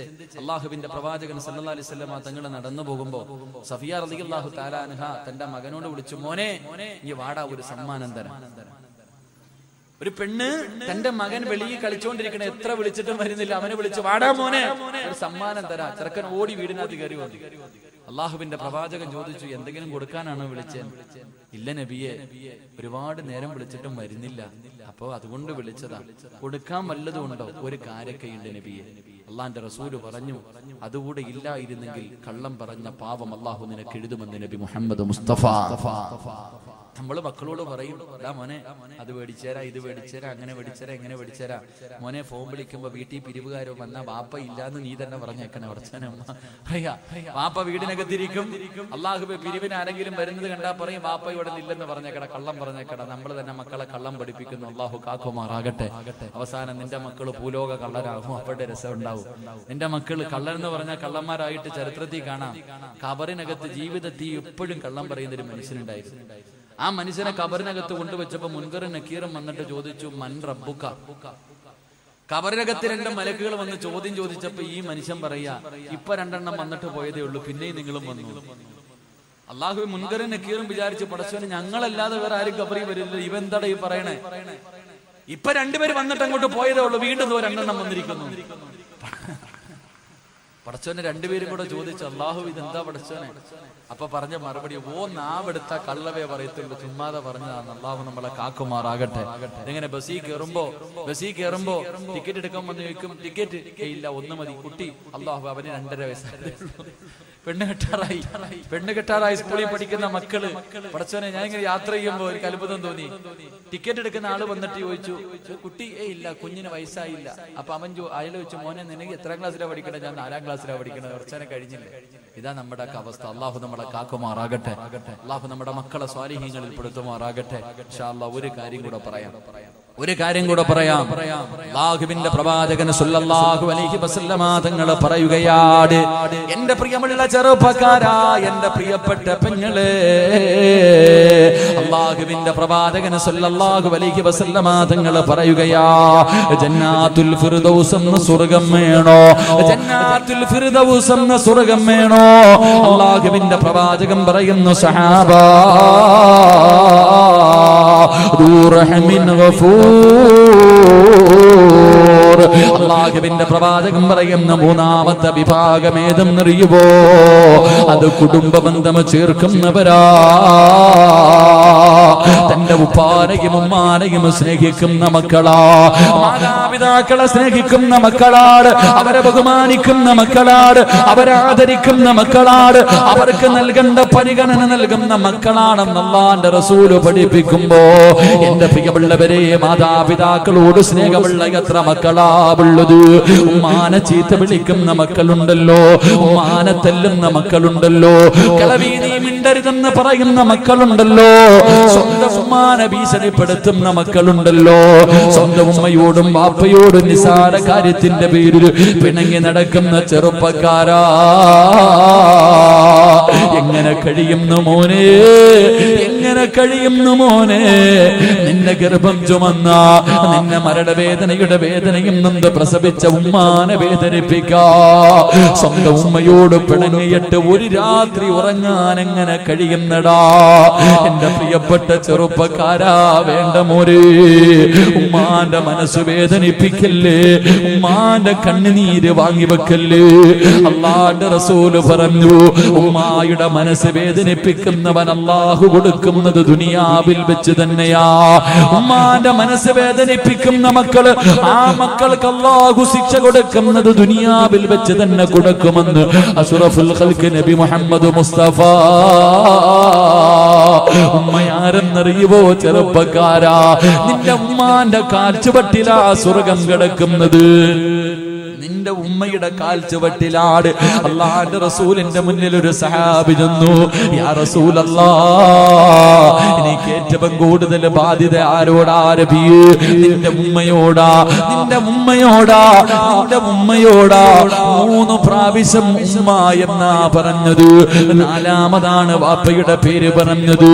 കാരണം എന്ത്? ഗർഭം ചുമന്നതു 10 മാസം തള്ളയാ, പ്രസവിച്ച വേദന തിന്നതും അവർ തന്നെയാ, പാലൂട്ടി നിന്നെ വളർത്തലും അവരാണ്. ഈ 3 കാര്യം ഉപ്പയിൽ ഒഴിവാട്. ഗർഭം ചുമന്നത് ഉമ്മയാട്, നൊന്ത് പ്രസവിച്ചത് ഉമ്മയാട്, പാല് തന്നത് ഉമ്മയാട്. പടച്ചവനെ, നിന്റെ പ്രിയപ്പെട്ട ഉമ്മാനെ കുറിച്ച് നീ എപ്പോഴെങ്കിലും ഒന്ന് ചിന്തിക്കാറുണ്ടോ? നിന്റെ ഗർഭം ചുമന്ന സമയത്ത് അല്ലാഹുവേ, ആരെങ്കിലും ഒരു മനുഷ്യർ നിന്റെ തോളിലേക്ക് കൈയൊന്നെടുത്ത് വെച്ചാ ഒരു 10 മിനിറ്റ് കഴിയുമ്പോ നീ പറയും എന്റെ തോളിൽ നിന്ന് കൈയെടുക്കാ. നിനക്കത് ഇഷ്ടപ്പെടൂല. 9.5 മാസം നിന്റെ ഉമ്മ വയറ്റത്ത് ചുമന്നുകൊണ്ട് നടന്നു മോര്. ഒന്ന് നല്ല ഭക്ഷണം കഴിക്കാൻ എല്ലാവരും കല്യാണത്തിന് പോകും, ഉമ്മയ്ക്ക് പോകാൻ കഴിയുന്നില്ല. ഉമ്മയ്ക്ക് വയറ് നിറച്ച് ഭക്ഷണം കഴിക്കാൻ കഴിയുന്നില്ല. ഒന്ന് നല്ലതുപോലെ നടക്കാൻ കഴിയുന്നില്ല. ഒന്ന് തിരിഞ്ഞു മറിഞ്ഞ് കിടക്കാൻ കഴിയുന്നില്ല. കാരണം ഉമ്മാന്റെ വയറ്റിൽ നീ കടന്നത് കൊണ്ടാ പൊന്നുപോര്. എന്നിട്ട് നിന്നെ പ്രസവിച്ച അപ്പ എത്രല്ലാ വേദന സഹിച്ചു പോര്. നിന്റെ ഉമ്മ എത്ര കരഞ്ഞിട്ടുണ്ടാകും. പ്രസവിക്കുന്ന സമയത്ത് നിന്റെ ഉമ്മ എത്ര വിളിച്ചു കൂവിയിട്ടുണ്ടാകും. ചെറുപ്പക്കാരാ, ആ മരണവേദന സഹിച്ചത് നിന്റെ ഉമ്മയാ മോനെ. പട്ടിണിയാണെങ്കിലും എഴുന്നേക്കാൻ വയ്യാതെ കിടക്കുമ്പോഴും നീ ഒന്ന് കരഞ്ഞാൽ ഓടി വന്ന് കോരിയെടുത്തത് നിന്റെ ഉമ്മയാ മോനെ. നിന്റെ മൂത്രവും കാഷ്ടവും എല്ലാം വാരിയതവരല്ലേ. ഇന്ന് നീ കൊട്ടാരം പോലെ ഒരു വീട് വെച്ചപ്പോ നിന്റെ ഉമ്മ അതിനകത്തൊന്ന് കാർക്കിച്ച് തുപ്പിയാ നിനക്ക് കഴിയില്ലല്ലോ. നിനക്ക് പണം കിട്ടിയപ്പോ, നിനക്കൊരു നല്ല പെണ്ണിനെ കിട്ടിയപ്പോ, ആ ഉമ്മയുടെ ദുആ കൊണ്ട് റബ്ബ് നിനക്കൊരു അനുഗ്രഹം തന്നപ്പോ നിന്റെ ഉമ്മ നിനക്ക് അധികം പറ്റായല്ലോടാ മനുഷ്യ. എങ്ങനെ കഴിയുന്നടാ? അല്ലാഹുവിന്റെ റസൂല് പറഞ്ഞു, ഉമ്മയുടെ മനസ്സ് വേദനിപ്പിക്കരുത്, ഉമ്മയുടെ മനസ്സ് വേദനിപ്പിക്കരുത്. വാപ്പയ്ക്ക് പ്രതിഫലമില്ലെന്നല്ല, ഉമ്മയുടെ കാൽച്ചുവട്ടിലാ സ്വർഗം, ഉമ്മാന്റെ കാൽച്ചുവട്ടിലാ സ്വർഗം. വാപ്പയുടെ മഹത്വം എന്തെന്നറിയോ? സ്വർഗത്തിലെ മധ്യത്തിലെ സ്വർഗത്തിന്റെ നടുക്കത്തെ കവാടം വാപ്പയാണെന്ന് നബി മുഹമ്മദ് മുസ്തഫ. സ്വർഗത്തിന്റെ കവാടത്തില് മധ്യഭാഗത്തെ വാതിലുണ്ടല്ലോ, മോനെ അതാണടാ വാപ്പ, മോനെ അതാണടാ വാപ്പ. വാപ്പയുടെ മനസ്സ് വേദനിപ്പിച്ചാലും നിനക്ക് രക്ഷപ്പെടാൻ കഴിയൂല. ഉമ്മായുടെയും വാപ്പയുടെയും മനസ്സ് വേദനിപ്പിക്കരുത്. അവരെ സ്നേഹിച്ചാൽ, അവരെ ബഹുമാനിച്ചാൽ അല്ലാഹു തരുന്ന പ്രതിഫലം കേൾക്കണോ? അല്ലാഹു നിന്റെ ആയുസ് നീട്ടി തരുമെന്ന് നബി മുഹമ്മദ് മുസ്തഫ. വാപ്പയെയും ഉമ്മയെയും പൊന്നുപോലെ നോക്കുന്നവരുണ്ട്. പടച്ചവരെ, ഇന്ന് വാതിന് വരുമ്പോ പടച്ചവരെ ഹംസ എന്ന് പറയുന്ന സഹോദരൻ പറഞ്ഞു, ഉസ്താദ് എന്റെ വാപ്പ മരണപ്പെട്ടു ഉസ്താദ്, എന്റെ ഉമ്മ രോഗിയാട്, എന്റെ ഉമ്മ രോഗിയാട്. പടച്ചവരെ ആഫിയത്ത് കൊടുക്കണം. പ്രായമായിട്ടും ഇന്നും നോക്കുന്ന എത്രയോ മാതാപിതാക്കളുണ്ട്. മാതാപിതാക്കളെ പൊന്നുപോലെ നോക്കുന്ന എത്രയോ മക്കളുണ്ട്. എന്റെ പ്രിയമുള്ളവര്, പ്രായമായ ഉമ്മാനെയും വാപ്പാനെയും സ്നേഹിക്കുന്ന മക്കൾക്ക് അല്ലാഹു തരുന്ന പ്രതിഫലം പടച്ചറപ്പവരുടെ ആയുസ് നീട്ടിക്കൊടുക്കുകയാ. അവരുടെ ആയുസ് അല്ലാഹു നീട്ടിക്കൊടുക്കും. 2, അവരെ ബഹുമാനിക്കുന്ന മക്കൾ അല്ലാഹു അവന് കൊടുക്കുമെന്ന് നബി മുഹമ്മദ് മുസ്തഫ. നിന്നെ പൊന്നുപോലെ നോക്കുന്ന, മരിക്കാൻ കിടക്കുന്ന സമയത്ത് ചാരത്ത് വന്നിട്ട് വാപ്പയുടെയും ഉമ്മയുടെയും തലയിൽ ഇങ്ങനെ തലോടിയിട്ട് സംസം വെള്ളമെടുത്ത് വായിലൊടിച്ചു തന്നിട്ട്, വാപ്പാ ലാ ഇലാഹ ഇല്ലല്ലാഹ് എന്ന് പറഞ്ഞു തരുന്ന മക്കള് നിനക്ക് അല്ലാഹു തരും ചെറുപ്പക്കാരാ. അല്ലാഹുവേ, മൂന്നാമത്തെ പ്രതിഫലം നല്ല മരണവാപോര്. ഉമ്മയുടെ പൊരുത്തം കിട്ടിയാ, നിനക്ക് ജന്മം തന്ന ബാപ്പയുടെ പൊരുത്തം നേടിയാ, അല്ലാഹു നിനക്ക് തരുന്ന മൂന്നാമത്തെ പ്രതിഫലം നല്ല മരണവാ. നാലാമത്തെ പ്രതിഫലം കേൾക്കടോ പടച്ചറപ്പേ, അല്ലാഹുവിന്റെ പൊരുത്തം കിട്ടും ചെറുപ്പക്കാരാ. ഉമ്മാനെ സ്നേഹിച്ച, ബാപ്പാനെ സ്നേഹിച്ച, പടച്ചറപ്പിന്റെ പൊരുത്തം നിനക്ക് കിട്ടും പൊന്നമോരെ. കാരണം അല്ലാഹുവിന്റെ റസൂലാ പറഞ്ഞത് റിളൽ റബ്ബി റിളൽ വാലിദൈൻ. അല്ലാഹുവിന്റെ തൃപ്തി നിന്റെ ഉമ്മയിലാ, അല്ലാഹുവിന്റെ തൃപ്തി നിന്റെ ഉമ്മയുടെ തൃപ്തിയിലാ. അതുകൊണ്ട് എന്റെ പ്രിയപ്പെട്ടവരോട് മഹാനായ നബി മുഹമ്മദ് മുസ്തഫ സല്ലല്ലാഹു അലൈഹി വസല്ലമ തങ്ങള് പടച്ചവനെ സ്വർഗ്ഗത്തിലൂടെ നടന്നു പോകുമ്പോ സ്വർഗ്ഗത്തിന്റെ മധ്യഭാഗത്ത് കൊട്ടാരത്തിനകത്തിരുന്ന് ആരോ ഖുർആൻ ഓതുകയാണ്. ഒരു മനോഹരമായ ശബ്ദം, ഒരു മനോഹരമായ ശബ്ദം. ആരോ ഖുർആൻ ഓതുന്നത് അല്ലാഹുവിന്റെ റസൂൽ കേൾക്കുകയാ. ആ ഖുർആൻ ഓതുന്നത് കേൾക്കാ സ്വർഗ്ഗത്തിലെ ജനങ്ങൾ മുഴുവനും ഇങ്ങനെ കാതോർത്തിരിക്കുകയാണ്. സ്വർഗ്ഗത്തിലിരുന്ന് ഖുർആൻ ഓതുകയാണ്. മുഅ്മിനീങ്ങളായ പെണ്ണുങ്ങൾ, സ്വർഗ്ഗവാസികൾ മുഴുവനും ആ ചെറുപ്പക്കാരൻ ഖുർആൻ ഓതുന്നത് ഇങ്ങനെ കേട്ടുകൊണ്ടിരിക്കുകയാണ്. മനോഹരമായ ശബ്ദമാ. അല്ലാഹുവിന്റെ റസൂൽ ചോദിച്ചു, ആരാ ഈ ശബ്ദം? എനിക്ക് നല്ല പരിചയമുണ്ട്, ഈ ശബ്ദം എനിക്ക് നല്ല പരിചയമുണ്ട്. ആരാ? ആ സമയത്ത് മലക്ക് പറഞ്ഞു കൊടുത്തു, നബിയേ, ഹാരിസ് ഇബ്നു നുഅ്മാൻ, ഹാരിസ് ഇബ്നു നുഅ്മാൻ. എന്റെ പ്രിയപ്പെട്ടവരെ, ഉപ്പാനെ സ്നേഹിച്ച, ഉമ്മാനെ സ്നേഹിച്ച, അല്ലാഹുവേ എന്ന വാക്ക് പോലും ഉമ്മയോട് പറയാത്ത മക്കള്, വീടിനകത്ത് ലക്ഷം കണക്കിന് കോടികൾ കൊടുത്ത് കെട്ടിയ വീടിനകത്ത് ഉമ്മ കിടന്ന് മലമൂത്ര വിസർജനം നടത്തിയാൽ, അല്ലാഹുവേ ഉമ്മ കാർക്കിച്ച് തുപ്പിയാൽ, ഉമ്മാച്ചേ ഇത് ശരിയായില്ലെന്ന് പോലും പറയാത്ത മക്കൾക്ക് ഉമ്മ എന്ത് ചെയ്താൽ ഓടിച്ചെന്നിട്ട്, അല്ലാഹുവേ പടച്ചവനെ, ഉമ്മ നിന്റെ വീടിനകത്തൊന്ന് മൂത്രമൊഴിച്ചപ്പോ, ആ പാപം അറിയാതെ വന്ന് കാഷ്ടിച്ചപ്പോ, ഓർമ്മയില്ലാതെ നിന്റെ ഉമ്മയൊന്ന് തുപ്പിയപ്പോ നിനക്ക് സഹിച്ചില്ലല്ലോടാ.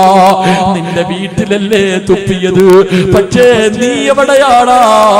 നിന്റെ ഉമ്മയുടെ മടിയിൽ കിടന്നല്ലേ നീ മലമൂത്ര വിസർജനം നടത്തിയത്. നിന്റെ ഉമ്മയുടെ കഴുത്തിലൂടെ നീ എത്രയോ പ്രാവശ്യം ഛർദ്ദിച്ചിട്ടുണ്ടടാ. ആ പാപം എന്തെങ്കിലും പറഞ്ഞിട്ടുണ്ടോ? മോനെ പോകട്ടടാ എന്ന് പറഞ്ഞു എവിടെയെങ്കിലും പോകാൻ ഇറങ്ങുന്ന സമയത്ത് ഉമ്മാന്റെ ശരീരത്തുകൂടെ എത്ര പ്രാവശ്യം നീ മലമൂത്ര വിസർജനം നടത്തി. ഇന്ന് നിന്റെ മക്കള് നിന്റെ ശരീരത്തൊന്നും മൂത്രമൊഴിച്ചാ പറ്റില്ലല്ലോ. ഞാനും കുട്ടികളെ എടുക്കുമ്പോ പറയും, മൂത്രമൊഴിക്കോ. അല്ലാഹുവേ, ഞാനും നിങ്ങളും ഉമ്മയുടെ ശരീരത്ത് എത്ര പ്രാവശ്യം മൂത്രമൊഴിച്ചിട്ടുണ്ട്. ആ ഉമ്മ നമ്മളെ കുറ്റപ്പെടുത്തിയില്ലല്ലോ, ശരിയായില്ലെന്നും പറഞ്ഞില്ലല്ലോ. മോനെ, അല്ലാഹു നിനക്ക് തരുന്ന പ്രതിഫലം എന്തെന്നറിയുവോ? ആയിഷാ ബീവി റളിയല്ലാഹു തആല അൻഹയോട് അല്ലാഹുവിന്റെ റസൂൽ പറഞ്ഞു, ഖുർആൻ ഓതുന്ന ഒരു സഹാബിയെ കണ്ടു. പടച്ച റബ്ബിന്റെ സ്വർഗ്ഗത്തിലിരുന്ന് ഖുർആൻ ഓതുന്ന സഹാബി. ആയിഷ ബീവി ചോദിച്ചു, നബിയേ, യാ റസൂലല്ലാഹ്, അല്ലാഹുവിന്റെ നബിയേ, ഈ പ്രതിഫലം കിട്ടാനുള്ള കാരണം എന്താ നബിയേ? അല്ലാഹുവിന്റെ റസൂൽ പറഞ്ഞു, കദാകൽ ബിർറു, ഉമ്മയ്ക്ക് ഗുണം ചെയ്തതിന് അല്ലാഹു കൊടുത്ത പ്രതിഫലമാ. ഉമ്മയ്ക്ക് ഗുണം ചെയ്തതിന് അല്ലാഹു കൊടുത്ത പ്രതിഫലമാ. അതുകൊണ്ട് എന്റെ പ്രിയപ്പെട്ട മക്കളെ, ഉമ്മാന്റെ മനസ്സ് വേദനിപ്പിച്ചാ നിന്റെ ആയുസ് കുറയും. ഒരു പെണ്ണും പിള്ള പറയുന്ന കേട്ട്, ഒരു പെണ്ണ് പറയുന്നത് കേട്ടിട്ട് നിന്റെ ഉമ്മയുടെ മനസ്സ് വേദനിപ്പിച്ചാ നിന്റെ ആയുസ് കുറഞ്ഞു പോകും ചെറുപ്പക്കാരാ. എന്റെ പ്രിയപ്പെട്ട ഭാര്യമാര്, പടച്ചവനെ, ഭാര്യമാരാണ് എപ്പോഴും വഴക്കുണ്ടാക്കുന്നത്. ഉമ്മയെയും മകനെയും തെറ്റിപ്പിക്കുന്നതിൽ കൂടുതൽ പങ്ക് വഹിക്കുന്നത് ഭാര്യ. നിനക്കറിയാനിട്ടാ പെണ്ണ്, നിനക്കറിയാനിട്ടാ പെണ്ണ്, നിന്റെ ഭർത്താവിനെ ഉമ്മയിൽ നിന്ന് പിരിപ്പിച്ച നഷ്ടം നിനക്കാ പെങ്ങള്. നിനക്കാ മനുഷ്യനെ കൂടുതൽ കാലം കിട്ടൂല. എന്റെ പ്രിയമുള്ളവരെ, റസൂലുള്ള പറയുകയാ, ഉമ്മയുടെയും ബാപ്പയുടെയും മനസ്സ് വേദനിപ്പിക്കുന്നവന്റെ ആയുസ് അല്ലാഹു കുറച്ച് കളയും. രണ്ട്, നീ നിന്റെ വാപ്പയോട് ചെയ്തതുപോലെ നിന്റെ മക്കളും നിന്നെ കരയിപ്പിക്കുമ്പോ ഒരു കരിവേപ്പിലയുടെ വില പോലും നിന്റെ മക്കള് നിനക്ക് തരൂല. സ്വന്തം വാപ്പാന് അല്ലാഹുവേ വേദനിപ്പിക്കുന്ന മക്കളെ അല്ലാഹു നിനക്ക് തരുമെന്ന് നബി മുഹമ്മദ് മുസ്തഫ. മുഹമ്മദ് മുസ്തഫ, വാപ്പാ നീ നിന്റെ ഉപ്പാനെയും ഉമ്മാനെയും വേദനിപ്പിച്ച വല്ലാഹി സത്യം നിന്റെ മക്കളും നിന്നെ വേദനിപ്പിക്കും വാപ്പാ. പ്രായമാകുന്ന കാലത്ത് നിന്നെ വീട്ടിൽ നിന്ന് അടിച്ചിറക്കും, നിന്നെ കണ്ണുനീര് കുടിപ്പിക്കുന്ന മക്കള് അല്ലാഹു നിനക്ക് തരുമെന്ന് നബി മുഹമ്മദ് മുസ്തഫ. മൂന്നാമത്തെ പ്രതിഫലം കേൾക്കടോ, വാപ്പയുടെയും ഉമ്മയുടെയും കണ്ണ് നിറയിപ്പിക്കുന്നവൻ അല്ലാഹു കൊടുക്കുന്ന ശിക്ഷ കേട്ട. എന്റെ പ്രിയപ്പെട്ട ചെറുപ്പക്കാരാ, ഉമ്മ ഒരു സ്ഥലത്തേക്ക് പോകല്ലേ എന്ന് പറഞ്ഞാ പോകല്ലേ മോര്, ഉമ്മ പോകണ്ടെന്ന് പറഞ്ഞാ പോകണ്ട. പിന്നെയും നീ ഇറങ്ങിപ്പോയാ അല്ലാഹു നിനക്ക് തരുന്ന ശിക്ഷ കേൾക്കണോ. മഹാനായ ഫളിൽ എന്ന് പറയുന്ന ഒരു ചെറുപ്പക്കാരനുണ്ടായിരുന്നു. ഈ ചരിത്രം ഈ പാതിരാത്രി ഒരുമിച്ച് കൂടി യുവത്വത്തിനുള്ളതാ. മറക്കല്ലേ മോര്, കരിമ്പാറയിൽ എഴുതി വെച്ചതുപോലെ നിന്റെ ഹൃദയത്തിൽ എഴുതി വെച്ചോ. അല്ലാഹുവിന്റെ റസൂല് പറയുകയാ, ഫളിൽ എന്ന് പറയുന്ന ഒരു ചെറുപ്പക്കാരനുണ്ടായിരുന്നു. വാപ്പ മരണപ്പെട്ടു പോയി, ഉമ്മ മറ്റൊരു വിവാഹം കഴിച്ചില്ല. പൊന്നുമോന് വേണ്ടിയാ ജീവിക്കുന്നത്. ഇന്നും അതുപോലെ എത്രയോ ഉമ്മമാരുണ്ട്. വിവാഹം കഴിക്കാൻ അവസരമുണ്ടായിട്ടും ഞാൻ പെണ്ണ് കെട്ടിയ എന്റെ മക്കൾ അയാൾ സ്നേഹിക്കത്തില്ലല്ലോ. പടച്ചവരെ, എന്നിട്ട് പോലും വിവാഹം കഴിക്കാതെ മക്കൾക്ക് വേണ്ടി ജീവിക്കുന്ന ഉമ്മമാര്. ഫളിൽ എന്ന് പറയുന്ന ചെറുപ്പക്കാർ കൂട്ടുകാർ മുഴുവനും ഒരിക്കൽ പറഞ്ഞു, ഫളിലേ ഞങ്ങളെല്ലാവരും കഅബ കാണാൻ പോകുകയാ, നീയും കൂടെ വരുന്നോ? ഫളിലേ ഞങ്ങളൊക്കെ ഉംറയ്ക്ക് പോകുകയാ, നീ വരുന്നോ? ഫളിൽ എന്ന ചെറുപ്പക്കാരൻ പറഞ്ഞു, എന്റെ ഉമ്മാനോട് ചോദിക്കാതെ ഞാൻ വരൂല, എന്റെ ഉമ്മയോട് ചോദിക്കാതെ ഞാൻ വരൂല. ഫളിൽ എന്ന ചെറുപ്പക്കാരൻ ചെന്നിട്ട് പ്രായമായ ഉമ്മയോട് ചോദിച്ചു, ഉമ്മ എല്ലാരും ഉംറയ്ക്ക് പോകുന്നു, ഞാൻ കൂടെ പോകട്ടെ ഉമ്മ? ഞാൻ ഇന്ന് വരെ മക്ക കണ്ടിട്ടില്ല ഉമ്മ. ഉമ്മ പറഞ്ഞു, മോനെ നീ പോയാ എനിക്കാരുമില്ലടാ ഫളിലേ, നീ പോയാ എന്നെ ആര് നോക്കും ഫളിലേ? എന്റെ പൊന്നുമോ പോകണ്ട എന്ന് ഉമ്മ പറയുകയാ. ഫളിൽ എന്ന് പറയുന്ന ചെറുപ്പക്കാരൻ കൂട്ടുകാരുടെ അടുക്കൽ ചെന്നിട്ട് പറഞ്ഞു, എന്റെ ഉമ്മ എനിക്ക് അനുവാദം തന്നില്ല. കൂട്ടുകാര് മുഴുവനും കളിയാക്കി, എടാ കറങ്ങാനല്ല വിളിച്ചത്, എടാ അല്ലാഹുവിന്റെ കഅബ കാണാനാ വിളിച്ചത്, എന്നിട്ട് പോലും നിന്റെ ഉമ്മ നിനക്ക് അനുവാദം തരുന്നില്ലല്ലോ. കൂട്ടുകാര് മുഴുവനും കളിയാക്കിയിട്ട് മക്കയിലേക്ക് പോകുകയാണ്. ഫളിൽ എന്ന് പറയുന്ന ചെറുപ്പക്കാർ വീണ്ടും ചെന്നിട്ട് ഉമ്മയോട് ചോദിച്ചു, ഉമ്മ ഞാൻ പോകട്ടെ ഉമ്മ? വേണ്ടടാ പൊന്നുമോനെ. ആ ചെറുപ്പക്കാരന് വല്ലാത്ത ദേഷ്യം തോന്നി. ഉമ്മയുടെ അനുവാദത്തിന് കാത്തു നിന്നില്ല. പടച്ചവരെ, മക്ക എന്ന് പറയുന്ന പരിശുദ്ധമായ കഅബ കാണാ ഉമ്മയുടെ മനസ്സ് വേദനിപ്പിച്ചിട്ട് ഇറങ്ങി പോവുകയാ. ഉമ്മയുടെ മനസ്സ് വേദനിപ്പിച്ചിട്ട് ഇറങ്ങി പോവുകയാ.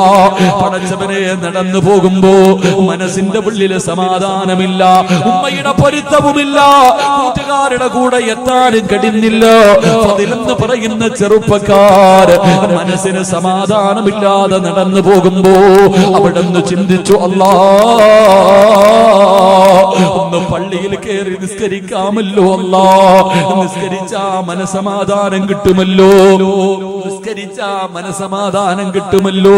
ഫളിൽ എന്ന് പറയുന്ന ചെറുപ്പക്കാർ ഒന്നുമെടുത്ത് പള്ളിക്കകത്ത് കയറി നിസ്കരിച്ചു കൊണ്ടിരിക്കുമ്പോ നാട്ടുകാർ മുഴുവനും പള്ളിയിലേക്ക് ഓടുകയാണ്. നാട്ടുകാർ മുഴുവനും പള്ളിയിലേക്ക് ഓടി വരികയാ. കാരണം എന്തെന്നറിയുമോ? ആ നാട്ടില് വലിയ ഒരു കൊള്ള നടന്നു, ഒരു മോഷണം നടന്നു. മോഷ്ടിച്ചവൻ ഓടിയത് പള്ളിയുടെ ഭാഗത്തേക്കാണ്. കള്ളനെ പിടിക്കാൻ എല്ലാവരും ഓടി വരുമ്പോ ഫളിൽ എന്ന് പറയുന്ന ചെറുപ്പക്കാരൻ പള്ളി പള്ളിക്കകത്ത് നിൽക്കുകയാ. അവനാണ് കള്ളനെന്ന് കരുതിയിട്ട് നാട്ടുകാര് മുഴുവനും പിടിച്ചു കെട്ടുകയാണ്. നാട്ടുകാര് മുഴുവനും പിടിച്ചു കെട്ടുകയാണ്. എല്ലാവരും ഫളിലിനെ തല്ലുകയാ. എല്ലാവരും ഫളിലിനെ തല്ലുകയാ. പടച്ചവരെ, എന്നിട്ട് കൊടുത്ത ശിക്ഷ എന്തെന്നറിയോ? അവന്റെ 2 കൈയും വെട്ടിമുറിക്കുകയാ. ഇവനിനി ഒരിക്കലും മോഷണം നടത്തരുത്. 2 കൈയും വെട്ടിമുറിച്ചു, 2 കാലും വെട്ടിമുറിച്ചു. അവന്റെ 2 കണ്ണുകളും ചൂഴ്ന്നെടുക്കുകയാ. എന്നിട്ടൊരു കമ്പിന്റെ മുകളിൽ കെട്ടിയിട്ട് എല്ലാവരും കളിയാക്കിക്കൊണ്ടവനെ കള്ള എന്ന് വിളിക്കുമ്പോ ഫളിൽ റളിയല്ലാഹു തആല അവിടുന്ന് കരഞ്ഞുകൊണ്ട് പറഞ്ഞു, എന്നെ കള്ള എന്ന് വിളിക്കല്ലേ, എന്നെ കള്ള എന്ന് വിളിക്കല്ലേ. എന്റെ ഉമ്മയുടെ മനസ്സ് വേദനിപ്പിച്ചതിന് അല്ലാഹു എനിക്ക് തന്ന ശിക്ഷയാ. എന്റെ ഉമ്മയുടെ കണ്ണ് നിറയിപ്പിച്ചതിന് പടച്ചറപ്പ് എനിക്ക് തന്ന ശിക്ഷയാ. കയ്യും കാലും വെട്ടിമുറിച്ച് കണ്ണും ചൂടുന്നെടുത്തിട്ട് അല്ലാഹുവേ വഴിയിൽ കൊണ്ട് വലിച്ചെറിയുമ്പോ ഫളിലെന്ന് പറയുന്ന ചെറുപ്പക്കാരൻ കടന്ന് യാചിക്കുകയാ, ആരെങ്കിലും എന്റെ ഉമ്മയുടെ മുന്നിൽ എന്നെ ഒന്ന് കൊണ്ടുപോകുമോ? എന്റെ ഉമ്മയുടെ കാലിൽ പിടിച്ച് പൊരുത്തം ചോദിക്കാരാ.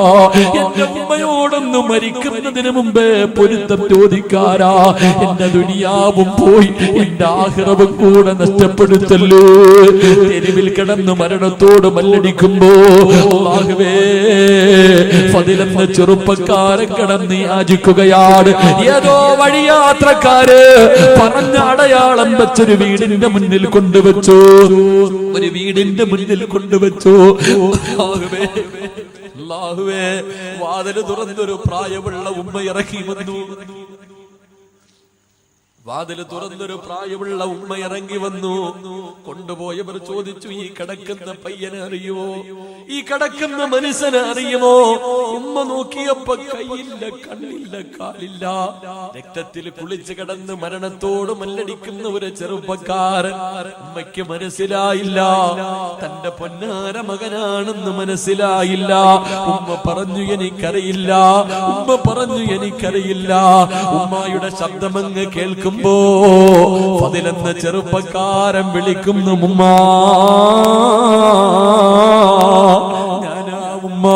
നിങ്ങളുടെ മനസ്സ് വേദനിപ്പിച്ചിട്ട് അല്ലാഹുവിന്റെ കഅബ കാണാൻ പോയ ഫളിലാ ഉമ്മ. എനിക്ക് അല്ലാഹു തന്ന ശിക്ഷയാ ഉമ്മ. തന്റെ പ്രിയപ്പെട്ട പൊന്നാര മകനെ എടുത്ത് മടിത്തട്ടിൽ പിടിച്ചിട്ട് അല്ലാഹുവേ, ആ ഉമ്മ കരയുകയാ. എന്റെ പൊന്നുമോനീ ഗതി വന്നല്ലോ, എന്റെ പൊന്നുമോനീ ഗതി വന്നല്ലോ. എന്റെ പ്രിയപ്പെട്ടവരെ, ഈ ദുനിയാവിൽ വെച്ച് പടച്ചുറപ്പ് കൊടുത്ത ശിക്ഷയാ.